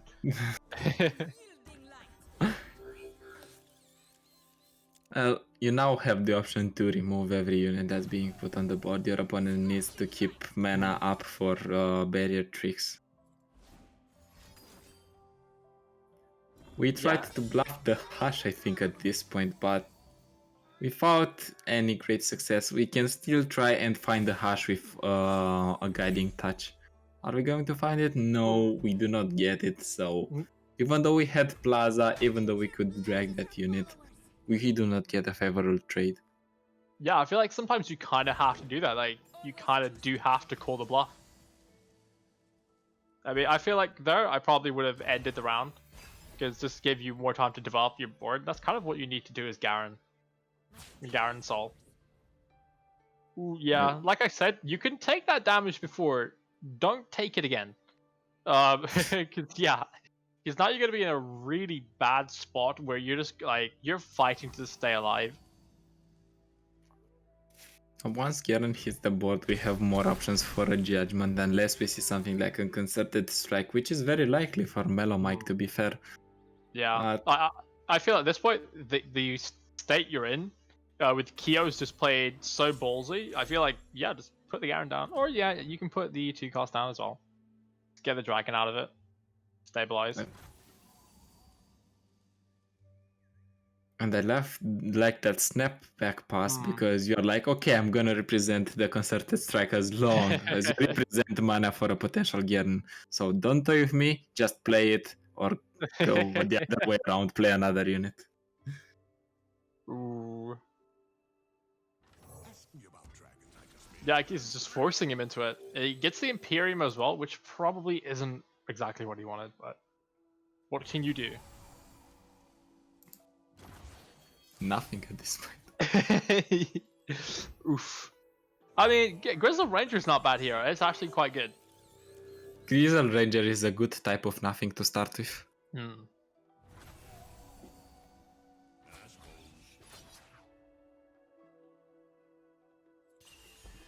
At this point, you just need to pray that your opponent doesn't have barrier effects, and it's not an Ionia deck because it doesn't have barriers, and a Fiorashan deck because it doesn't have barriers. What's gonna be? Oh, the Spirit's Refuge coming out, which is You can devastating. still try to fish for your hash. You can still have that option available. Yeah, I think that's a good option to take. No, it seems like not the way to go here, but we still have another attack with the unit summoned by the Grizzle Ranger because that's how Plaza works. Still now maybe we are going to see the nerf. Every unit that is summoned is gonna get +1/+1 and Yeah. Challenger. I feel like do you just try and take it, see what happens? No, it's like I've had enough of this. I'm just gonna use them as blockers. Imagine if you would have played that one single copy of Garen and our opponent was bluffing the concerted strike. Oh, that would have absolutely been insane because to draw the Garen here, because like, okay, I'm presenting Judgment. That would actually get me back in the game. But overall, it was a smart play by Kyo. Also, the judgment would have been easily countered by a single combat, I think, from the 7-2 or a 5-2, Yeah.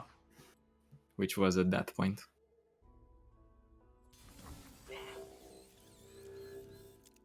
Speaking of judgment, what I would love to see is people that are playing Fiora and tech in a random judgment. Just for that Fiora win con. You never know. Let's see what it is. Ooh, Fiora's Riposte. Do we I think we still tried to get a hash again. We didn't get a successful attempt the first 2 times we tried. Maybe the third time is the charm. Yeah, I like the Star Shaven coming out just for the heal. I mean, you do get the Supernova, but the thing is, you don't have another Celestial. Yeah, so yeah, you just go with Immortal Fire. Right, and I do think we are going to go for Pole Cascade and fish for the hash, or just retire from this match. Yeah, I completely get what you're saying. Like, you kind of do need that Hush just to come out, even if you're playing it defensively. You need it.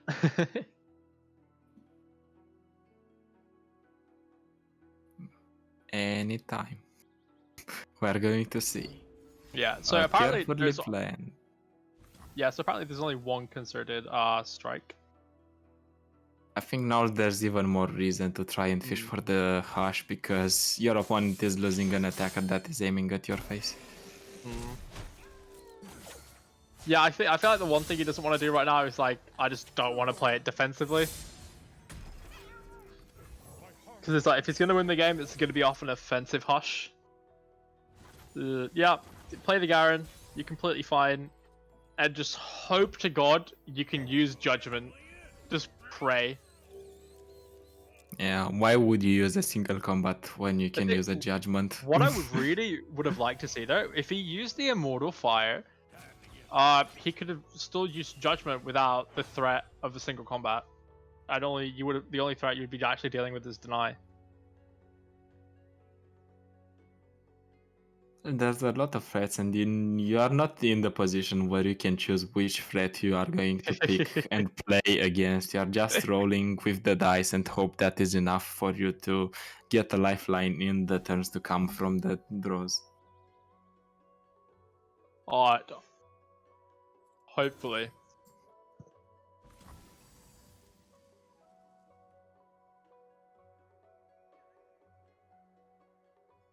Oh, Yeah, this. there it is, the concerted strike coming out, is like you called it. Oh, you don't like to see it, but it happens. But you know, You can still try and you, fish yeah. for that hush and while you're buffing your Garen to stay alive. But it's not going to be enough even with the hush, because your Garen is gonna be at 6. Actually, it would have been enough if you would have tried to fish for the hush, but at this point he's not trying to go for it anymore. And Mellow Mike is playing so patiently. He doesn't take additional actions if he doesn't need to. He doesn't do rash developments. He doesn't pre-Q spells when he doesn't need to. I really love his playstyle. Yeah, I get what you say. Yeah, he's really, really controlled. Like, he's just kind of making Kyo just play exactly how he wants to play the game. Another judgment. I mean, yeah, it's not bad. It's not great either. I'd say leave it, wait for a judgment play, see if that works. Like, Yeah, you can still go for the free to clear, but if they have the barrier, you're gone. oof. Barrier plus sharp sight, I think it's going to be enough to seal the deal here. If you drag it, that's the sequence they need to play. Yeah. I really hope they can actually do something. Wait with me a second. Wait, that's a single combat, I think. We are pushing for the win, it seems.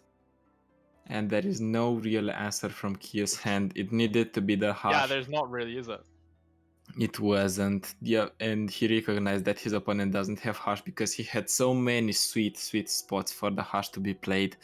So it's the moment of truth. If Fiora dies, it's not really big of the deal because you do get the attack token. You are in the late turns. You're fine. Yeah, I completely get where you're coming from. It's not ideal at all. It's not the situation you want to be in. Probably not going to be in the game. And unless you do have a star shaping, I think this attack is going to be lethal every time. And no, we do not top deck a star shaping. This attack is bound to get through and win the game. And if you are here, from a technical point of view, and if you are Q, I don't think you emote. Because the opponent is gonna know that you do not have really answers for what is going to come. No, it's completely understandable. Oof. Not something you like to see, not something you want to see, really.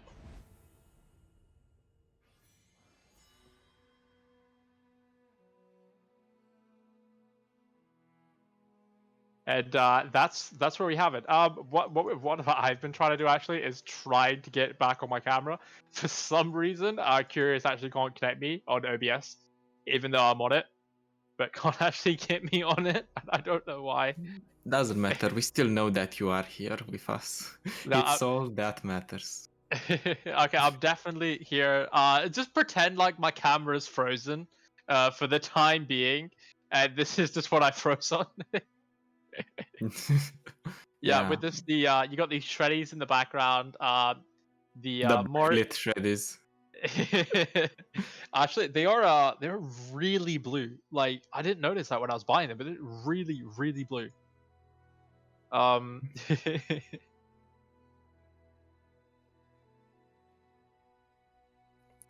Okay. Yeah. So what we're gonna do now? We're just gonna go for a break, and we'll be back really soon with the top cut. Well, thank you for everyone for watching so far, and stay tuned for top cut.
Welcome back, ladies and gentlemen. Did you miss us? Because we are back for the final four.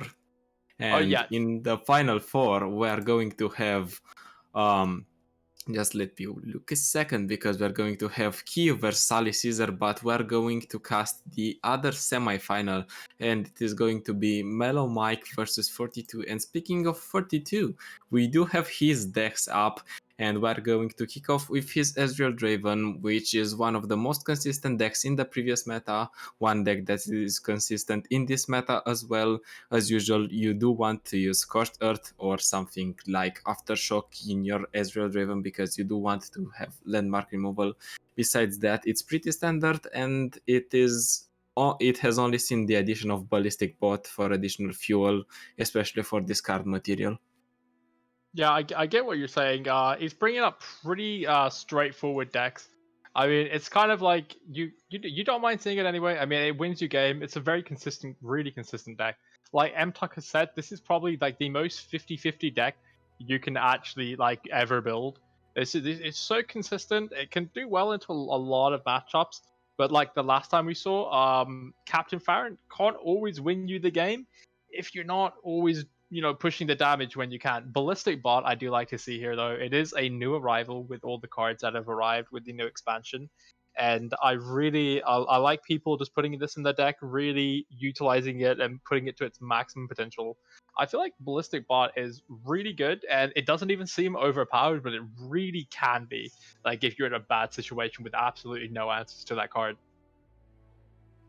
Yeah, definitely, it can push so much damage on its own if you want. And we discussed about the discard value for it, because if you do want to use something like your Sam Dredger or something like your Ramages, you basically have at least one card that you can Ramage or discard safely, because you do have the Ignition from Ballistic Bot. Yeah, I kind of get Rummage and Ballistic Bot have such like a huge combo, and I'm really looking forward to how this does into a lot of Mallows, into a lot of Mellows decks. And the deck I think it's gonna like do good into. So let me just bring this up here. I feel like one of the decks this can actually go well into is actually going to be Fiora Shen. I feel like out of all the other decks, where you have the Misfortune Gangplank and you also have the Diana Nocturne, I feel like it can do okay into Fiora Shen. But I feel like it might actually be better suited into this Misfortune Gangplank, is where it's going to have a lot of control. So if you're actually 42, do you keep the burn aggro deck up, the Misfortune Gangplank? Do you keep that up? If you're 42 to begin with, you do not have the burn aggro up, but if you're Mellow Mike, you might want to bring that to keep that deck up, because it is something that people are not usually used to play against anymore. Maybe they've gone a bit rusty. Fiora Shen has always been a good deck, and it is really decent into Draven Ezreal. So in order to protect that, I think you might want to do the ban on the go hard and try to rush the opponent, because Fiora Shen can win it, because they run notifies and denies, because Misfortune Gangplank can go so much faster than they can, and Diana Nocturne is aiming at the same purpose, finishing the game faster than the go hard deck can go for pack your bags, and Draven Ezreal can remove. We're going to see. I like what you're coming at. I also like the little crack shot coming in. It's always when you don't have a Misfortune, it's just like, I've got this one drop. It's not as good as my Misfortune, but it's kind of like the best I've got at the moment. It's such a nice little fun card. And like last time, I believe this deck was banned. The last time we actually saw Melamite, we actually didn't get to see Chum the Waters. And with 42 actually bringing the Draven Ezreal, I feel like he might possibly keep this deck open as to wanting to actually go into it, because he does have some cards that can like do well into this one. Yeah, definitely. Or you might fall into the other extreme. You might want to ban this deck because it runs Jam the Waters. Maybe it's something spicy and something that only Mellow Mike is able to play and knows how to unlock its full potential. Yeah, so we just got word now. Mellow Mike has actually banned the Trundle Trendemir deck that 42 brought. So that means, yeah. So yeah, pretty much at this point, he's gonna have to be using his Elise Twisted Fate and his Draven Ezreal. But right now, if you're 42, what do you ban on the side of Mellow Mike? Well, I think the bans taken place at the same time, if I'm not mistaken. We just need to get word what they did. But I do think seeing that ban, we can presume what might have been banned. All the options are aggressive. I think the least you want to play against is Fiora Shen because it has so much versatility. Yeah, It's I kind not of feel like. just a deck that is mid-range. And we get word that actually Fiora Shen got banned. Oh yeah, 1 point for that me. means so hopefully I feel like we'll be seeing the Elise Twisted Fate, the Go Hard deck first. I mean, why not? It's gonna be pretty good. And I feel like we're gonna be seeing that into the aggro deck because I know a lot of players actually just like playing that burn aggro deck first, you know, just playing the Misfortune Gangplank to see how well that goes. I feel like it's possibly the first matchup that we're gonna be able to see here. And I really hope it's gonna go well. In terms of this deck though, there's not a lot of it that's like really, really unique. The usually what you do see the one copy of Ruination, but here we're actually seeing two. It's not massively innovative. The other thing, you're actually only one copy of Pool Shark. Usually you do see a bit more, but I guess that was actually cut out for the Ruination. What do you think of that in a whole?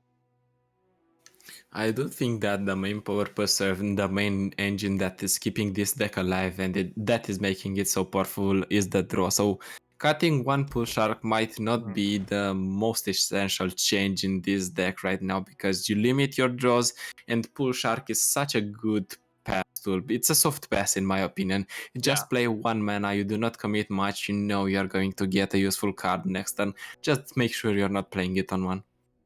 Yeah, I kind of get you. You don't really have a lot of one mana cost now outside of Go Hard and Jagged Butcher. So there's a lot less to bait with. I also really like Pool Shark because it is like a slow level up for Twisted Fate, but it can be like kind of that tiny little boost that you actually need just to kick yourself forward a bit. But yeah. So we got all the bands set up now. I'm really hyped to actually see how the deck performs in total. Hopefully that goes well. I'm hoping to see, but based on the decks we've seen and the bands we've seen, who do you think is more favored? I would totally put it on 42. Yeah, Totally, because he's running the most broken decks in the meta. yeah. Simply because of that. Oh yeah, I mean yeah, you've got the Draven Ezreal and you've got the Elise Twisted Fate, and that's actually going to be running up against the Diana Nocturne, which I actually feel might actually be able to pull off a win. So I'm seeing a 2-1 here in favor of 42, because I feel like this Diana Nocturne might be able to pull off a win, but I don't feel like you I can't speak. I don't feel like you're actually able to pull off a 2-0 with the decks that you have brought. Oh, I do not want to cast a curse in any of the players in the end, so I would love to see how the game develops.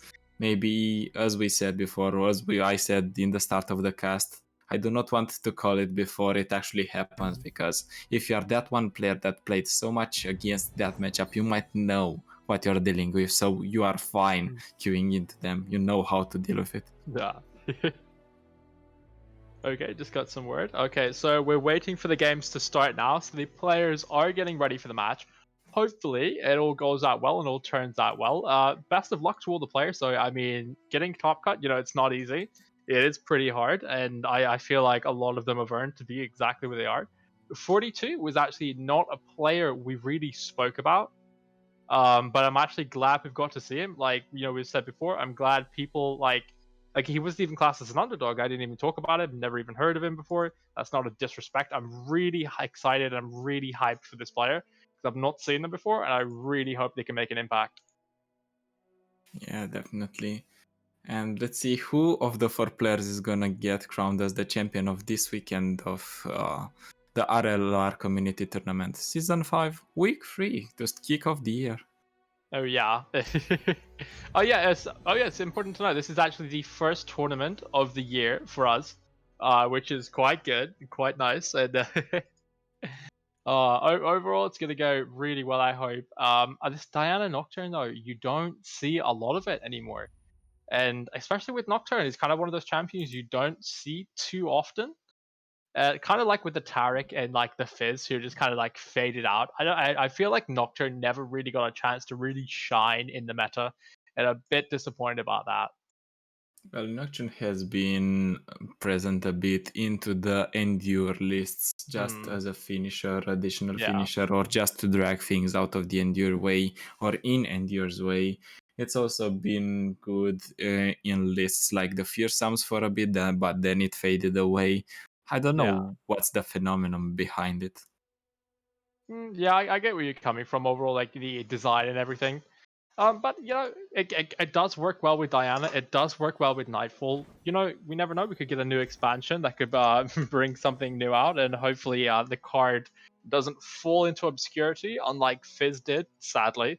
Uh, What do you mean? Fizz got top 1 on NA. no. I mean, don't get me wrong. Like Fizz can be good, but I don't think she's like consistently as well. Probably, like, I think like she can be really good in like certain situations. She's not a popular champion. Well, it's a rotation in the end. Some metas or some months, some champions are gonna be popular. Then people will get bored and will get something else, and then people will get bored and they are going to get a match, as we do here. Oh yeah, so we're jumping into the match. Probably near the end. So Lee Sin right now does have the attack token. He has leveled up at the moment. He has leveled up, so it's looking pretty good. The thing is, can he push off a good amount of damage here? He needs to get himself to 10, and I feel like he actually might make that. No, he won't, because there yeah. is a Hush in Ali Caesar's hand too, in fact. So we are good. Yeah, I mean, he's gonna get to 10. He's not gonna get to use it, but he's gonna get it.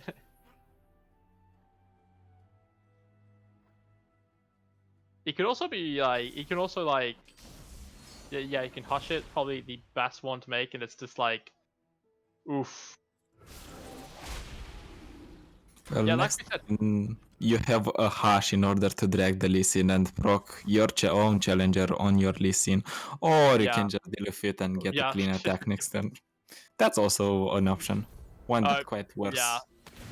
Yeah, this pretty much, that pretty much puts him in potential for lethal right now. Just add that up real quick. Yeah. Oh no, a Zoe. And now Kia is definitely going to come back just because of her. Okay, so it's actually, I think it's 1 or 2 points off lethal at the moment.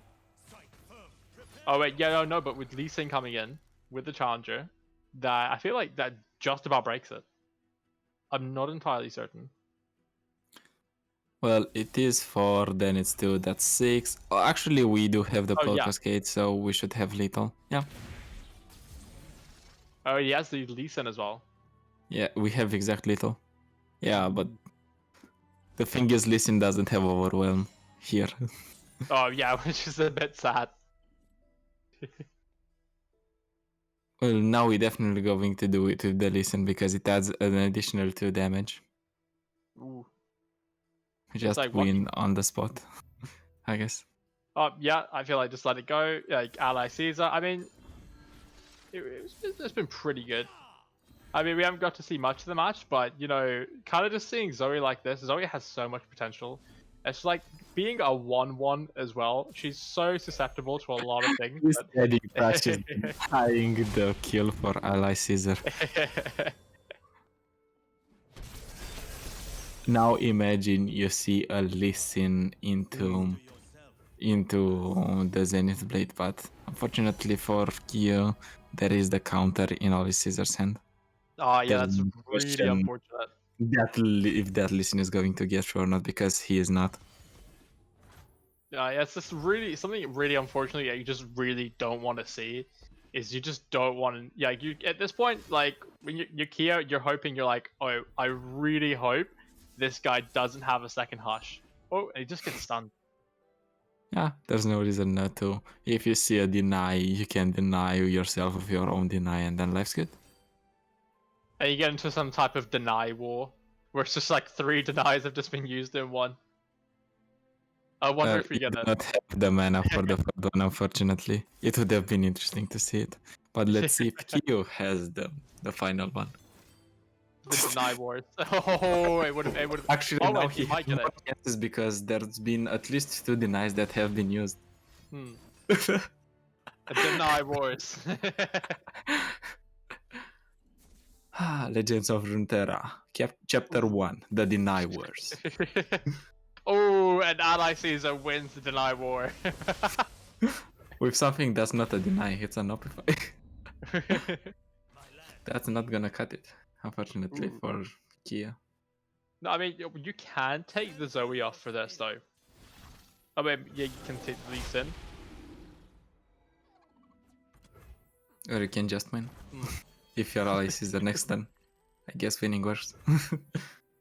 Yeah, I mean, it was nice to see the deny war there. That was actually such a fun moment just to see that.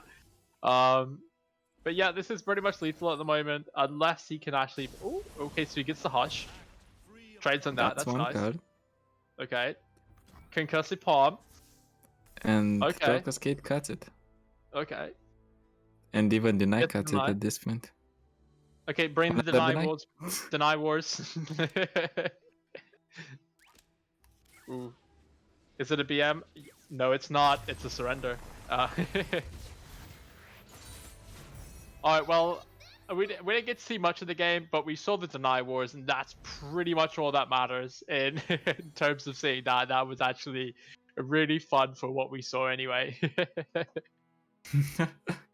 Yeah, and that means it's at least it's 1-0 for Ally Caesar in the semifinals, so he is playing for his spot into the grand final. He should be pretty comfortable now to try and win with his last deck. I feel like he has a pretty good chance of actually winning. Ally Caesar's only dropped one game, and that was to Mellow Mike. And hopefully, we do get to see them both in the finals. That'd be pretty hyped. If Mellow Mike actually does make it in, I feel like he actually might actually have a really good chance, especially since they've already gone against each other. They know each other's decks. Okay, so we get Kiyu versus Ally Caesar again, and okay, I really want to see Q. I want to see him bring something back. I want to see him, be really offensive. I want him to be like, this is like your one pass to the finals. You need to make it. If you want to see him win, I think you do not want to see this hand in Ally Caesar's hand because he has Catalyst of Eons, he has Field the Rush. So all he needs is really weight. Vengeance is a good threat against the Garen. It's and he all gets good. the warding stones. Yeah. To top it off. Oof, it's not something you want to see. Oh, and he gets the 2 cost as well. Ooh, and the Avalanche. This is actually a really good starting hand for Ally Caesar. There's so many possibilities. And it is awesome because on turn 3 your opponent is bringing Plaza most likely and you are bringing the 0-3 ramp. So I guess you're more advantaged in that regard. Yeah, you don't even need to play your 2 cost. This might bait the warding stones from Ally Caesar because the opponent might have the Solari Shield Bearer into single combat. It is also an option. We do see the Solari Shield Bearer. Do we see the single combat as well?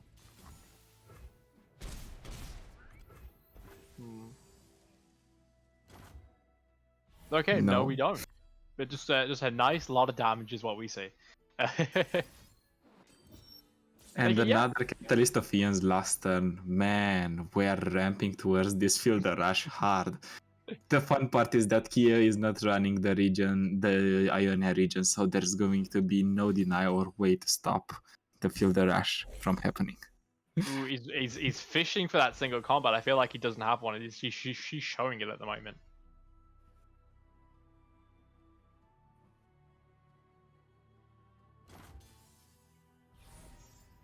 Oh, and the tournament actually passes. That's actually incredible. Okay, Garen coming down might require a type of answer.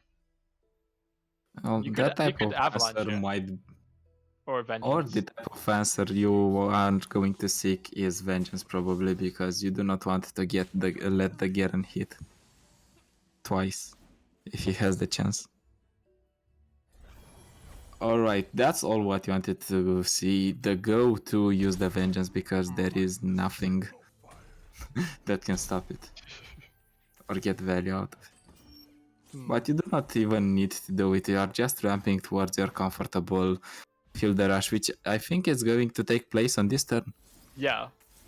I mean, yeah. The thing is even just like all this damage Kyu's just done right now.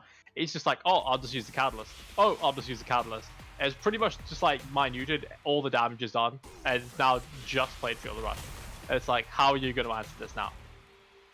And it's nice because not the Tryndamere in hand was picked by the field rush, which means we do have a Battle Fury available in case we need it. Oh, and Battle Fury is such an incredible card, especially on an overwhelmed unit. The problem Maybe- is we do need to block here if our Kyu, but Ally Caesar is not gonna be shy to attack. He has no reason not to. Hmm.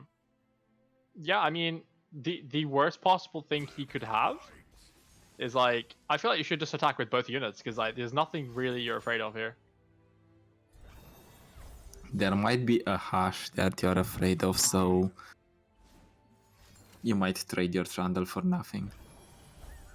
If there is a Hush into Garen blocking. Or a free one with Pelkascade that is blocking after the Hush. Yeah, I feel like if there is a Hush, he's saving it for when he actually has lethal onto Tryndamere. Yeah, this is also the case, but you generally want to get rid of the Tryndamere as soon as possible, and if he doesn't spawn another Tryndamere that is 9/9, I think you're fine with it. The pillar comes down, Trundle comfortably levels up, which means from now on he's going to be an 11/11 that also has Overwhelm.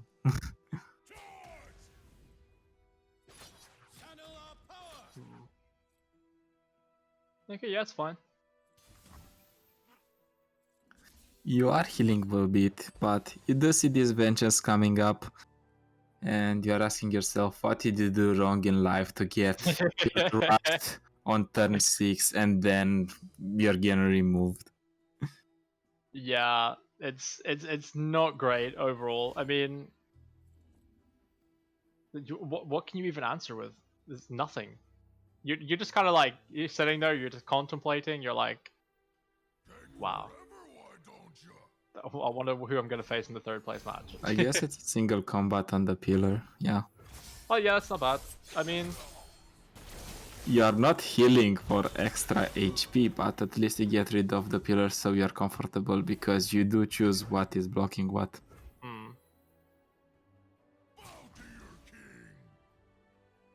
yeah, this isn't bad by any means.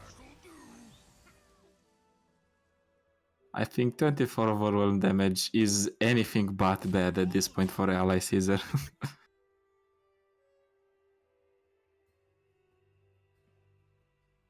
And what he needs to do here to get the lethal is just to use the Wild Fist, and then he is back at 20 HP, 20 damage, the exact amount he needs to do Yeah, the the thing lethal. as well, if he just hushes, you could just use the Battle Fury. Yeah, and it's also cheeky because the Battle Fury has buffed the Trundle, and now you can use it to get even more damage. I love it. Oh, it's incredible. I also like that we're trying to kill the free one in front of the Tryndamere, so the potential answers are going to come down on the Tryndamere, and the Trundle will get less attention.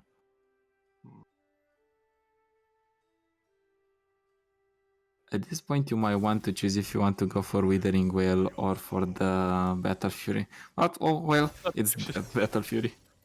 And there is no answer, no Hush, so Ally Caesar gets this win Overkill. comfortably. Oh 2-0. yeah, it's been really enjoyable to just cast any of Ally Caesar's games. He's so methodical in how he plays. It just really just takes over the game, just ramps it up. It is really looking like he's on track to win. But on the other hand, we do have Mellow Mike, which actually might just take it from him. Because he has taken one game off him before. So I feel like right now he's the only player that can really contend his chance to actually win. Yeah, so what we're gonna do now, we're just gonna check in on the other games to actually just see what is available and who actually is playing, and then hopefully we'll be able to get something good out of that. I hope they both are playing though, because it's the semi-final. If they somehow are not playing, why did they even work their way until the semi-final? Oh yeah, completely understandable. Unless it's too late for them and they wanna go for a nap. Mm. I don't know. Weird reason. Their boss called and they need to be at the work at this moment. There are a lot of reasons why you cannot play in a semi-final, I guess. Oh, oof. Well, we do have they are playing right now, I believe. Curious has just put in the chat, so we can actually pop into another game right now if we're actually able to. We can do that if we want. That is definitely a possibility. One we might take. Okay, yeah, so we're gonna be trying to get into that game shortly. Sorry if we can't. That's completely okay. So the matchup we actually didn't get to see is actually the one versus Mellow Mike versus 42, which is something I really wanted to see because I'm really curious to see how that Chum the Waters actually works out. So in total, let's actually see what is going on. So Ally Caesar was actually the one who brought the Teemo deck, but I feel like that's been banned every time at the moment. Now it's not gonna be banned anymore, and we're going to see how the matchup unfolds when it's Yeah, gonna get matched against something else. that's the thing. I've seen it been banned like pretty much every single time right now, and I don't feel like it needs to because I feel like without the Puff Cup Peddler though, the only real threat for Shrooms really is just Teemo. And if by any chance he doesn't get Teemo, which a lot of people do get Teemo in round one, it's really gonna like negate their chances of winning. I feel. Yeah, I definitely feel like it can be like that.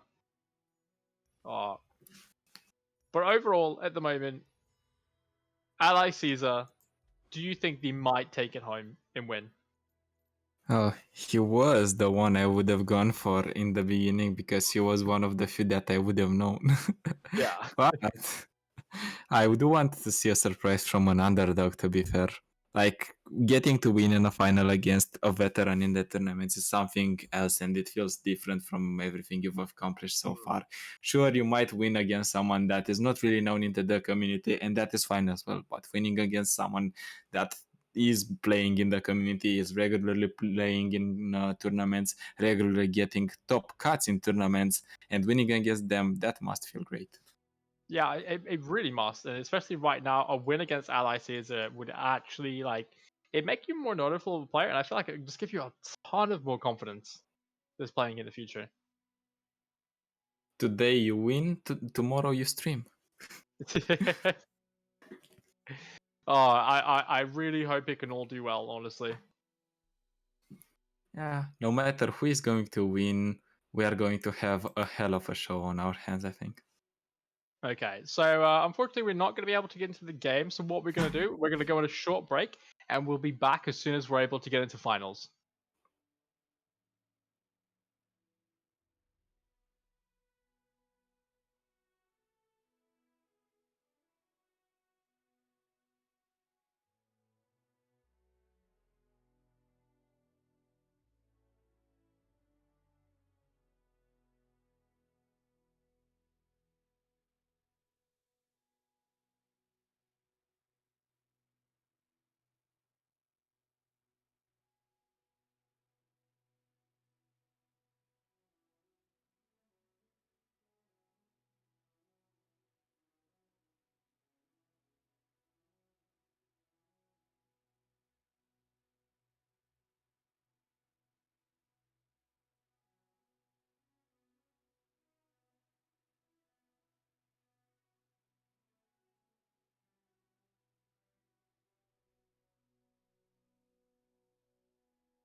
Welcome back, ladies and gentlemen. And now, after all the trouble that we've been going through, after all the matches have been played, we're still not going to jump into the games, but we have a friendly reminder about the prize pool from our faithful robot TF Remake.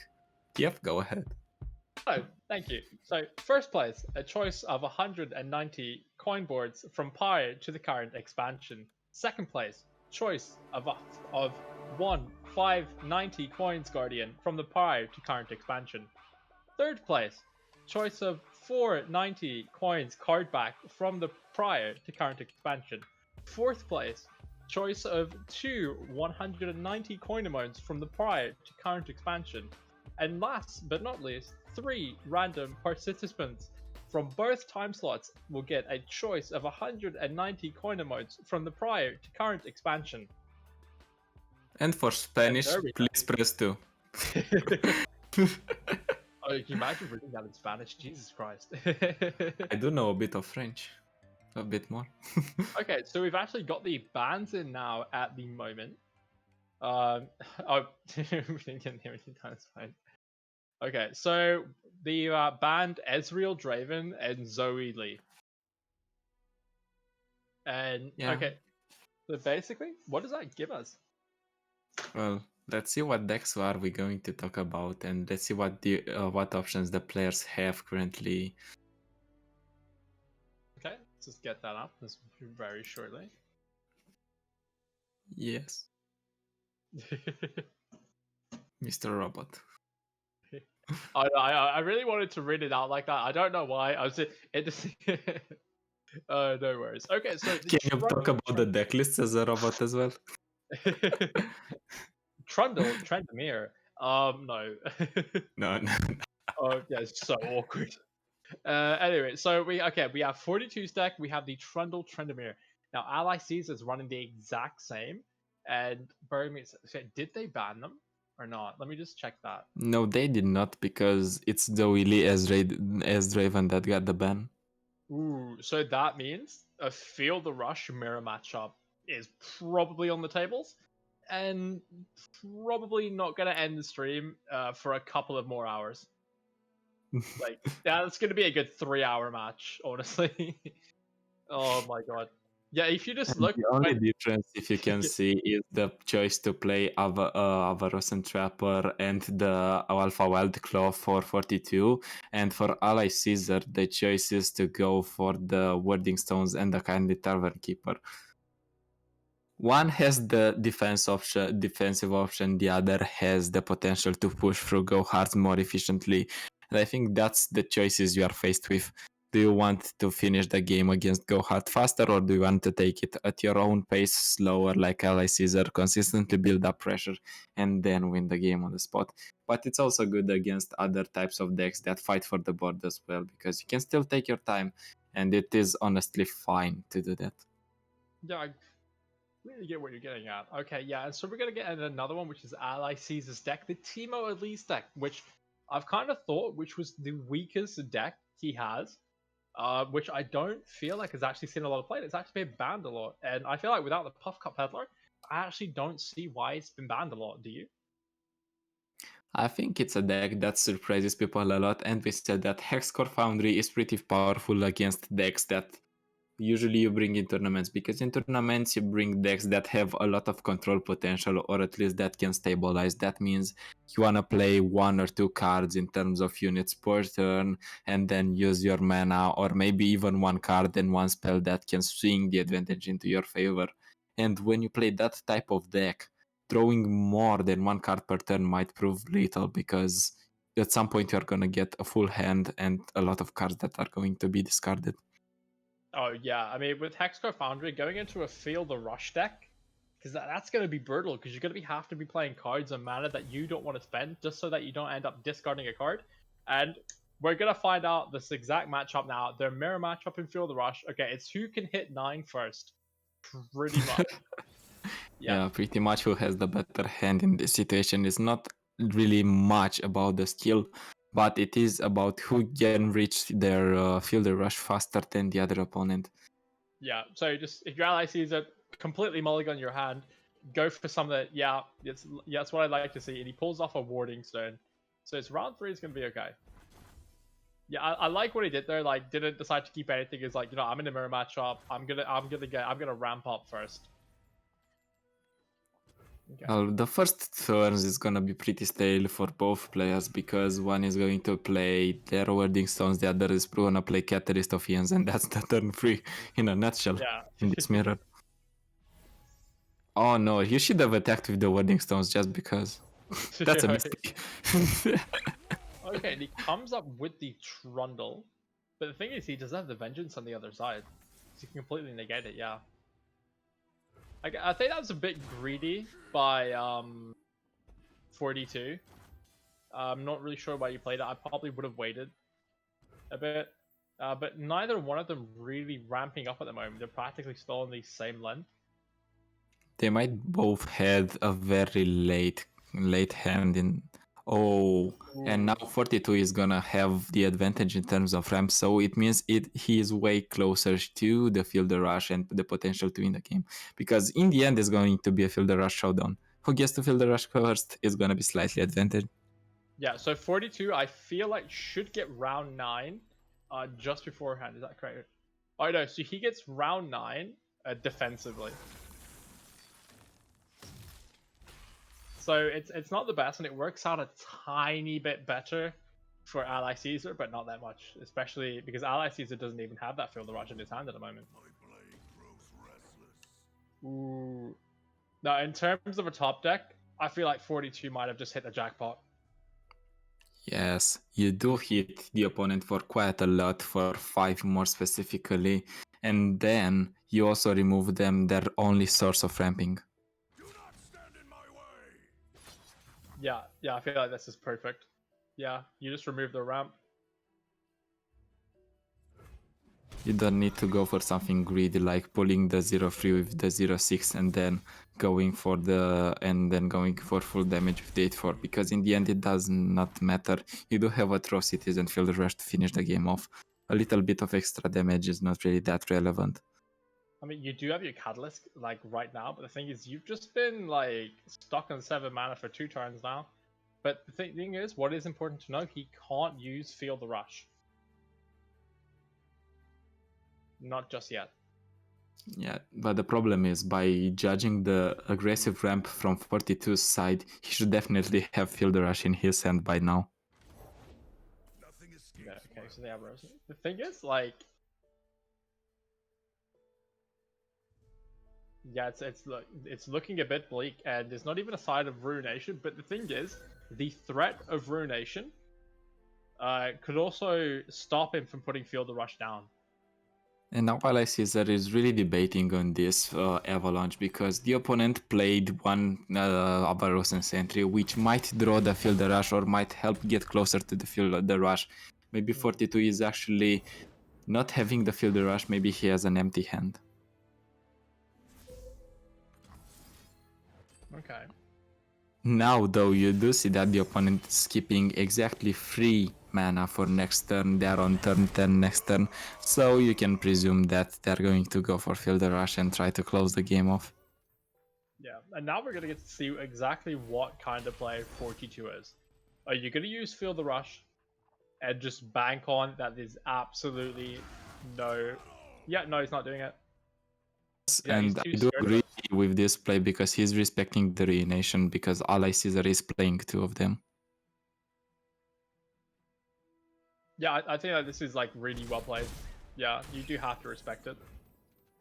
for the thrill of battle. At this point, you can honestly go for your Atrocity if you have one, or you can still be fearful about one of the 2 copies of Flash Freeze that Ally Caesar is playing. That smells like an Atrocity, and an Atrocity it is. You do not have a way to heal no matter what. You're on 3 mana and you're hopeless. And 42 takes the first game in this series for the final to decide who's going to be crowned the champion of this week. Yeah, it is a bit unfortunate. It was a lot to do with top deck in that game. And unfortunately, 42 was the one who had the better top deck and he just pushed a lot faster. So little can be said in like terms of skill for the overall game. It's a lot to do with who can ramp the fastest, and at this point, it did seem to be 42. Overall, though, I really I like to see mirror matchups. They're pretty fun, and hopefully we'll get to see it all over again. But now Ally Caesar has the option to retaliate and fight back because the Fielder Rush deck is known to be the main counter for Go Hard. It is the predator for Go Hard, so it should be a decent game for them. And I've spoken a bit with other players, and they say when they see Catalyst of Ians in hand, they know they are fine against Go Hard. No worries. I'd like to see it keep a Withering Well. You could potentially also keep Kindly Tavern Keeper and get rid of I do Catalyst. think you do not need the Withering Well in this situation just because it doesn't remove that much unless you have two of them. I think you mulligan everything but the Catalyst of Ians and Friendly Kindly Tavern Keeper. Oh no, never mind, you mulligan. Oh, we get the Oh, Field he Rush. gets the Avalanche. Yeah, it's really nice. You are happy about the Avalanche. I am happy about the Field Rush hitting the Go Hard player. I guess everyone has their guilty pleasure. Yeah, that's fine. You can negate that if you want. You can even flash freeze it if you want. Yes, but I do not think flash freezing here gives a purpose, has any purpose. You can just wait for it, you are not under any threat, you just took free, and Catalyst of Ians is just taking care of that free that you took. You are ramping, you are looking in a pretty good shape, and your opponent didn't play any Go Hard. If they want to play Go Hards at this point, they need to play Go Hards on their units, and they need to choose if they want to sacrifice the Spudder for the Elise level up or if they want to put the Elise into Avalanche threat. And I think if you have Go Hard, if you want to ramp towards back your backs, you go hard on the 1-1. Yeah, understandable. Yeah, because if you put like one on your Elise, you're just gonna fall victim to an Avalanche. It's gonna be horrible. Oh no, it goes for the salvage. I guess you can. You're in a good spot. You're not really gonna get punished for it. Or you also have a bricked hand and you do not have any Go Hard whatsoever. Ooh. Oof. That would be so horrible. We do have double Fielder Rush. I think if you survive one, you do not survive the second. I feel like you could just answer with Tavern Keeper here. Yes, Yeah. and this Tavern Keeper decision is so good because you do not go for Vile Fist on one of the spiders, give the opportunity to Elise to level up with another Elise potentially in hand. Currently Tavern Keeper is definitely the option to go with. And that is a Go Hard from the top of the deck. Yeah.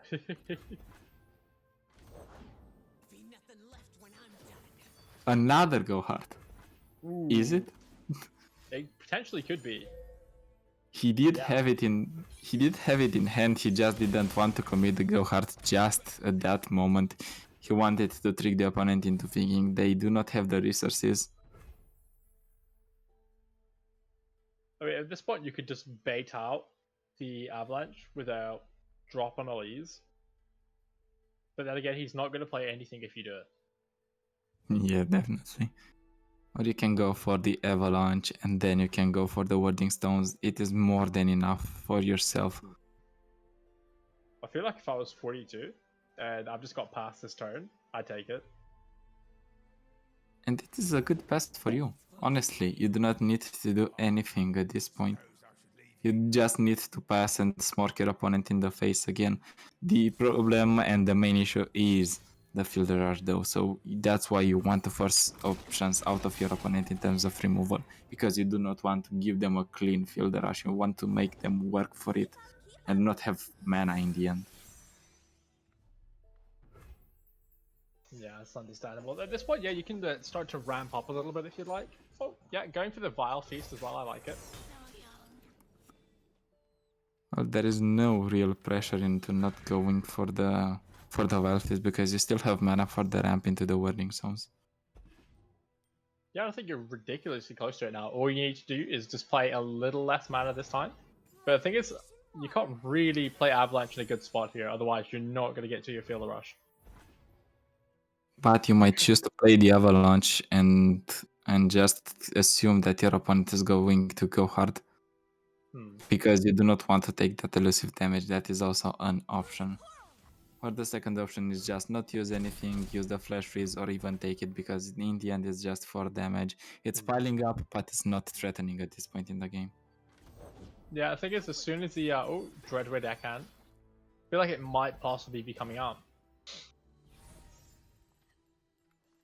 Oh, possibly not. Now the only real answer you can have to this is either a Twisted Fate or a Vengeance. Ruination also works because you deal with all the board and you... And there are two Ruinations being played in 42's deck. So Ruination is definitely option because you limit your opponent's options. It's gonna hit for 11, but you do enable them to go for the... you do enable them to go for the atrocity game plan if they have it in hand. Of course, they do not, but if you're 42, you're thinking about it as well. Yeah. And what you think about more is, I need to get rid of that keg. Yeah. Yeah, because like, thing is, you need to get rid of that keg now. Okay, yeah. Keg killed. Mission accomplished. Oof. Trinda stunned. Double mission accomplished. Oh yeah, that's pretty tragic. And what you wanna count on at this point is your ability to get Lidros into pack your bags. Lidros is such a strong card against all the control matchups and against all the unfavorable matchups. As long as you have Lidros, you basically have all the tools in order to win. Oh yeah, it's so horrible as soon as you put that Ledros down. It puts you into such good range just to use pack your bags. He's most likely got it in his hand now. Yes, and this is so threatening and so menacing about pack your bags. Once you already used the free go hards, you can safely just slow play, make your opponent wait a bit. You take your time because they know if they overdevelop, they get wrecked by pack your bags. If they do not develop, you might not have pack your bags, but you scare them so much, so they do not want to lose the game on the spot. I feel like now you could put down your pillar if you wanted to. It will level up your Trundle and put him in an okay spot. The pillar is also a soft pass in this occasion because you just put it down, level Trundle, you have an additional blocker. You don't really mind about anything else that's gonna happen. Ooh, this avalanche looks so juicy if it's going to get through. Ooh. Pillar is such a nice pass, nice and soft pass as we mentioned, and now it is the time to go for the avalanche if I've ever seen one. Yeah, I think he was really trying to bait the avalanche out in the past turn, but this is gonna look so nice.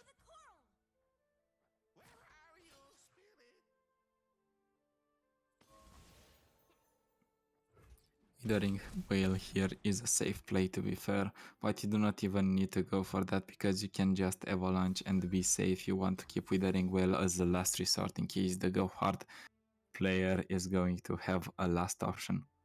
And I like that he Vengeance didn't. on 42's side. I like that he didn't use it just straight away, and he actually just kind of was like, "Okay, this isn't lethal. This isn't taking me anywhere. Okay, I'm just gonna use it now." That is a nice habit I've seen and I've caught up from the top players that at the time you do not die, do not do much more. Just do the bare minimum to stay alive. Keep your tricks that still keep you alive. You don't need to rush it. And we see this kind of incredible discipline on Ali Caesar's side. He's like, okay, my opponent might have something like a Doom Beast, but I can still chill. I still have my time. I do not need to do anything more as of now. You think one card can put you in, and then all you need then is just an avalanche.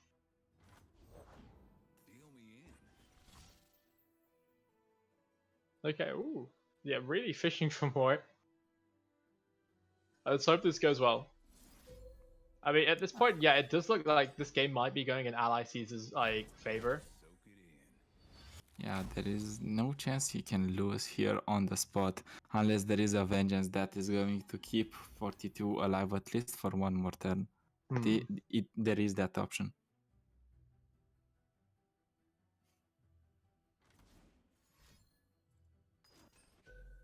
Oh, yeah, and he Well- gets it right off Twisted Fate. You have 1 mana, you play a go hard deck, and you queue in a spell. What is it going to be? Okay, yeah, let's just hope he's able to do something. You're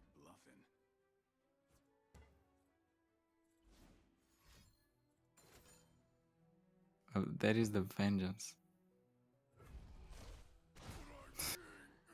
That means you are now putting your opponent into atrocity range. Hmm. You do need to get the atrocity, however. And that is Yeah, going to be the next work in progress for Ali Caesar. I feel like he has time to bait for it though, unless you run into a Ledros. As of now, you can have enough blockers in order to sustain another attack. Or you can just vengeance on the spot, because to be fair, you do not get better targets than Alice or Twisted Fate Yeah. in this game. Probably Zap is one of the good targets as well. Hmm. Oh, and it's there you are. Trusted. No, it's just in time. We just need to call it and it arrives. And the thing is, he does salvage, and the thing is, what you should always be wondering is that, oh yeah, he might have atrocity, so you do keep the vengeance, but I guess he feels safe because he's like, oh, he's only going to win if he top stacks. And now there is the time for atrocity, I think. There is no other counter, there is no additional go hard in order to keep 42 alive, and there is no healing at fast speed for him. Yeah, no, this is it completely. Yeah, round goes to him.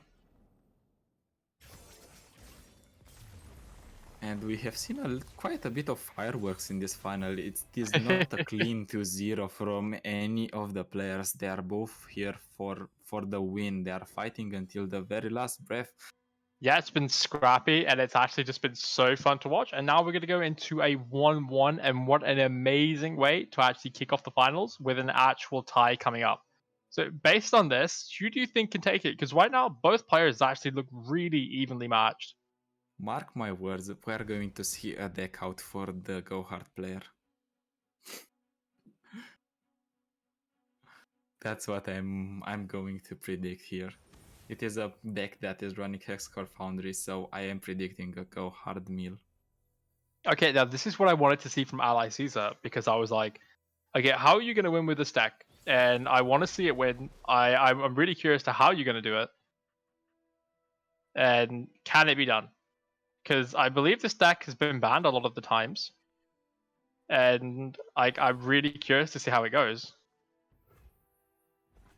Especially when you have your own Go Hards to fight on a lot of fronts on the damage side and on a deck size side, I think you should be fine. But he gets the Teemo. That's not overall bad. Then the Elise is coming out. I guess you can answer with your own 2 cast. Yep. Yeah, you do need to play the Arachnoid Horror, because otherwise you're sustaining too much damage. 3 is fine, 5 is becoming slightly annoying. Yeah. And you can't, overall, it works out a really good trade because you're only really taking 1 damage from that because you can just use Go Hard. Like, eventually. Yeah, I guess you can use Elise into Teemo here. It's not bad. You can do a lot of things here. You can do a lot of things, even Go Harding first, in order to make sure that Go Hard gets through. And Go Hard is also a nice pseudo soft pass, to be fair, because you just pass the action to the opponent, you're killing a unit. Teemo is also baiting a Go Hard. Those are the 2 options. Yeah, it's kind of the thing. If you play Teemo, you know your opponent has to top deck one. I think what basically gave Ally Caesar the get-go to play the Teemo was his opponent fishing for the Go Hard instead of playing a Go Hard. Yeah.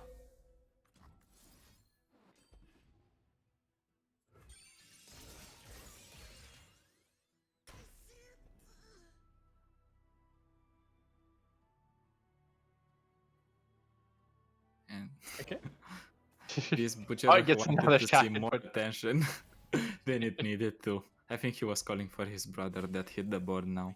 And we do see the infamous card that we've all been waiting for, Mm. the Hexcore Foundry, and let's see if that's enough in order to deck out 42. Yeah, I think with this though, it benefits both players, but I feel like it benefits 42 a lot. I Yeah. have seen this deck at least comments about it from Alan. I think he is the one that developed it and didn't go the puff cap route. He has gone the mill route and just go hard to sustain himself. Yeah, yeah, the big thing missing in this deck is the fact that he's not muling for the puff cups. And I feel like as Teemo, that's kind of something you do need to do. I feel like that's something you should do. Oh yeah, then here comes the go hard, or he's really unlucky and draws a glimpse beyond. If I'm Yeah, that's talking a from smart path. experience, that is a glimpse. I'm a professional glimpse drawer sometimes with go hard. Oh, that's so unfortunate when you get one. Okay, I've drawn a glimpse. Okay, I've drawn a glimpse again. And you're like, oh my god, why am I doing this to myself? You might think I'm crazy, but I'm happy when I have at least 2 glimpses in the starting hand, so I'm sure that there's not another one that's gonna be drawn by Zap, and then I draw the third glimpse from Zap because yes, I'm talented like that. Oh yeah. Oh, that's the thing we're talking about with the go hard nerf is that go hard shouldn't go off if a unit dies. I feel like that would be a nice nerf. I think that would be good. Yes, definitely. The difference that makes go hard good or makes go hard bad is a full stop Hmm. in the text of the card. I feel like right now Hexcore Foundry is just gonna benefit your opponent way more than it's gonna benefit you. Because like you haven't got a lot of shrooms in the deck.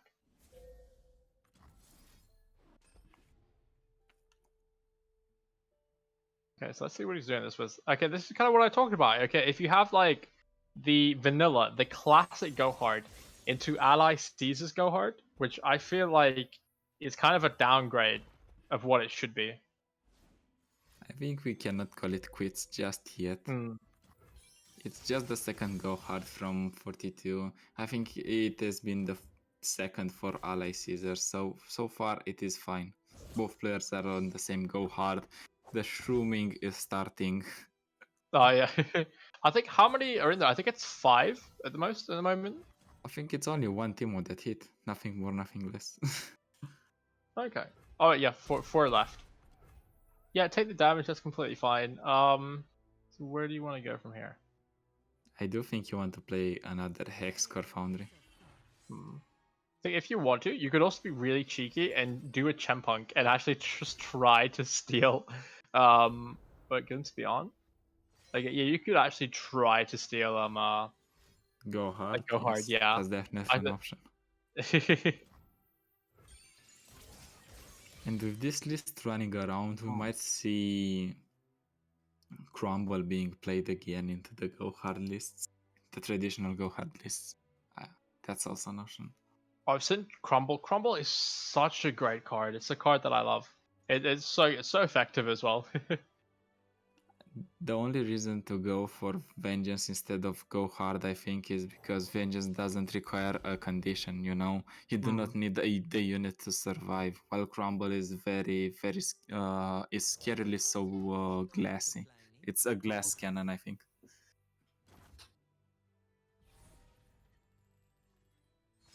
Okay. Get another progress Discard day. one progress day, get another one. Okay. This is not bad. You do need to threaten that TF because otherwise the opponent is just going to level him at his own pace. Ooh, there goes a pack your bags. And I cannot say how happy I am to see this go hard going and this Twisted Fate leveling, because right now Ally Caesar's plan is going accordingly. Now Twisted Fate is gonna draw every single turn. He can play Hexcore Foundry, and what do you know? 42's hand is stacked, so he's gonna mill some cards. Ooh, he comes out with the Doom Beast. Yeah, that's completely fine.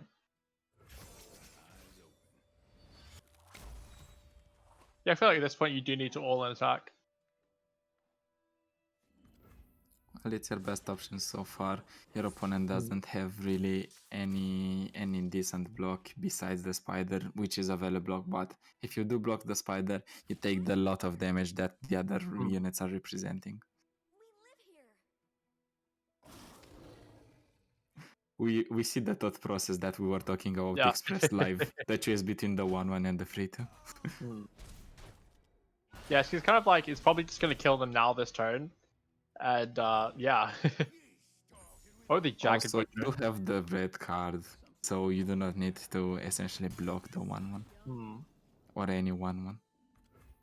Yeah, practically dead units at the most. I mean, right now, what are you gonna play? Okay, yeah, okay. Hating your progress day. Ooh, but do you get a lovely pack your bags, which I feel is absolutely fantastic. That's a really nice play. That's something much needed as well.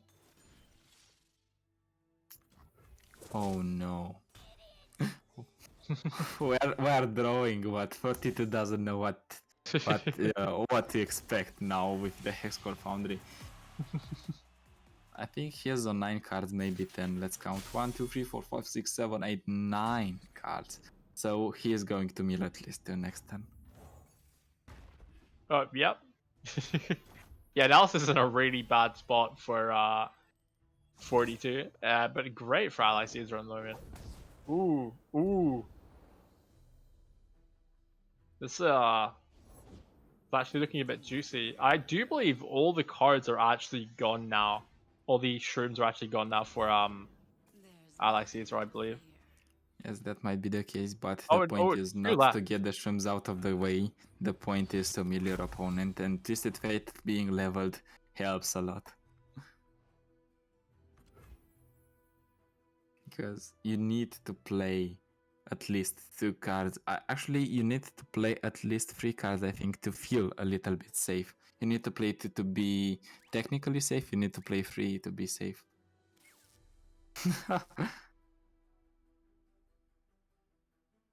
Yeah, I feel like you're fine. Just get rid of the Teemo. Yeah, you might just want to discard the Teemo. Or you might want to to not do anything because you're fine at this point. You do have enough burn to finish your opponent off potentially. Or you That's do fine. have enough burn to defend this attack.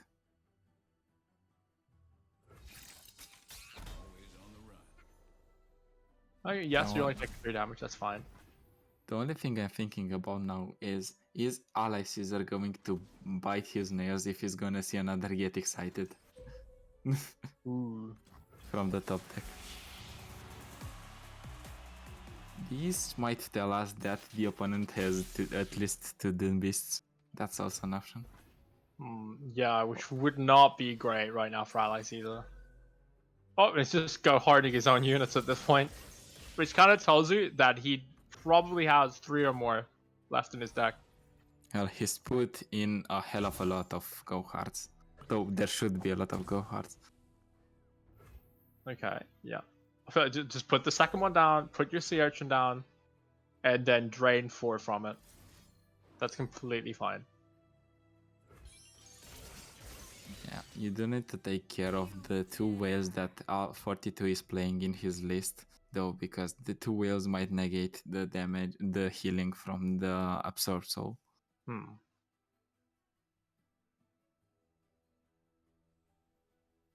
Actually, Yeah, there is so- 3 whales, not just 3.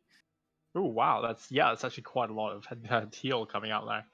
I think it's the best thing you can hope at the moment is just to try and meal him completely out of cards. I'm not sure he's on. I believe he. Oh, the 3rd Twisted Fate is really unlucky. It's really lucky for 42 though. Okay, gets rid of the Hexcore Foundry. Oh, and here is the second Get Excited. We've been talking about this. What if there is? And you Yeah. cannot even use the Absorb Soul at this point. Because it's gonna be red carded.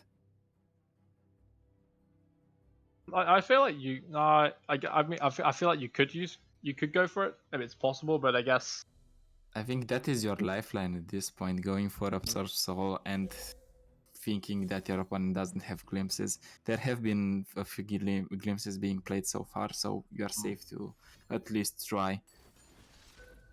Or there is a Withering Veil, and that completely Ooh. shuts down the Absurd Soul. And I do think where everything has gone a little bit wrong was that turn where we have seen the Get Excited on the Twisted Fate instead of the face, instead of waiting a bit. Of course, this is hindsight, but it is always nice to see what could have happened if. Yeah, no, because especially it probably would have worked if he pulls out 3 shrooms this game. Otherwise, would have worked, may not have worked. Ooh, drawing 3 cards without any shrooms, really unlucky. But I think this has been really well played by 42.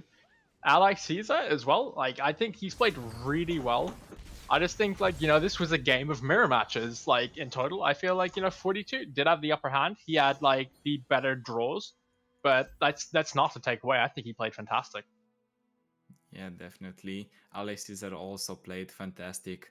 He was going according to his plan to million his opponent. He needed just a little bit more time in order to win the game. And I think what it all came down wasn't Alex Caesar's decision to go for the Get Excited, but his opponent having all the Twisted Fate copies available to himself. Oh yeah, absolutely fantastic. I think like Alex Caesar played great today, but the thing is kind of like an underdog nobody expected. This 42 coming out of nowhere and just to be like completely taking over the game. So like you've seen him in ladder before, so how does he do? He's doing great on the ladder. He is playing to kill the Go Hearts. He is playing Overwhelms, but I see in tournaments he likes playing Go Hearts himself. No worries. So we're gonna see if we can get an interview. If not, then that's entirely okay. I saw some people mention if there's gonna be an NA tournament streamed after this. Sadly, not. It is only EU that is being streamed. So I am sorry about that for any NA people who actually do want to see an NA tournament stream. Perhaps next week, maybe, potentially. Yeah. We would do it, Yeah. but we also need sleep. Yeah, there's that as well. And so you'd just be half asleep, just like casting a game, and it's just like, oh, yeah, no. He Yeah. played a card. That guy won. Okay, end of tournament. Bye. Next game, please. Yes. Yeah. I can confirm if you're casting when you're tired, you just hope for the next game to end. But if you do have an awesome partner like I have casted the FTF remake, I think the sleep can go away. Okay, so it doesn't look like we're gonna get an interview with 42 today. That's completely fine. Yeah, so he just needs to get some sleep, but honestly, that's sleep well earned. And honestly, that can be really good. Like just like the tournament, I feel like you should definitely be proud of like what you've done, what you've achieved. The same with Ally Caesar, and that's not to take any credit from our semi-finalists. There's Kyo and Milo. Honestly, those guys played fantastic as well, and I guess that is kind of the end for today. So that is the end of week 3. Well, thank you all for coming. It's been a fantastic game. It's been great to cast, and I'll see you all next week. Yeah, see ya. Have fun. Okay. All right. Thank you. Bye. Bye. Bye. Bye.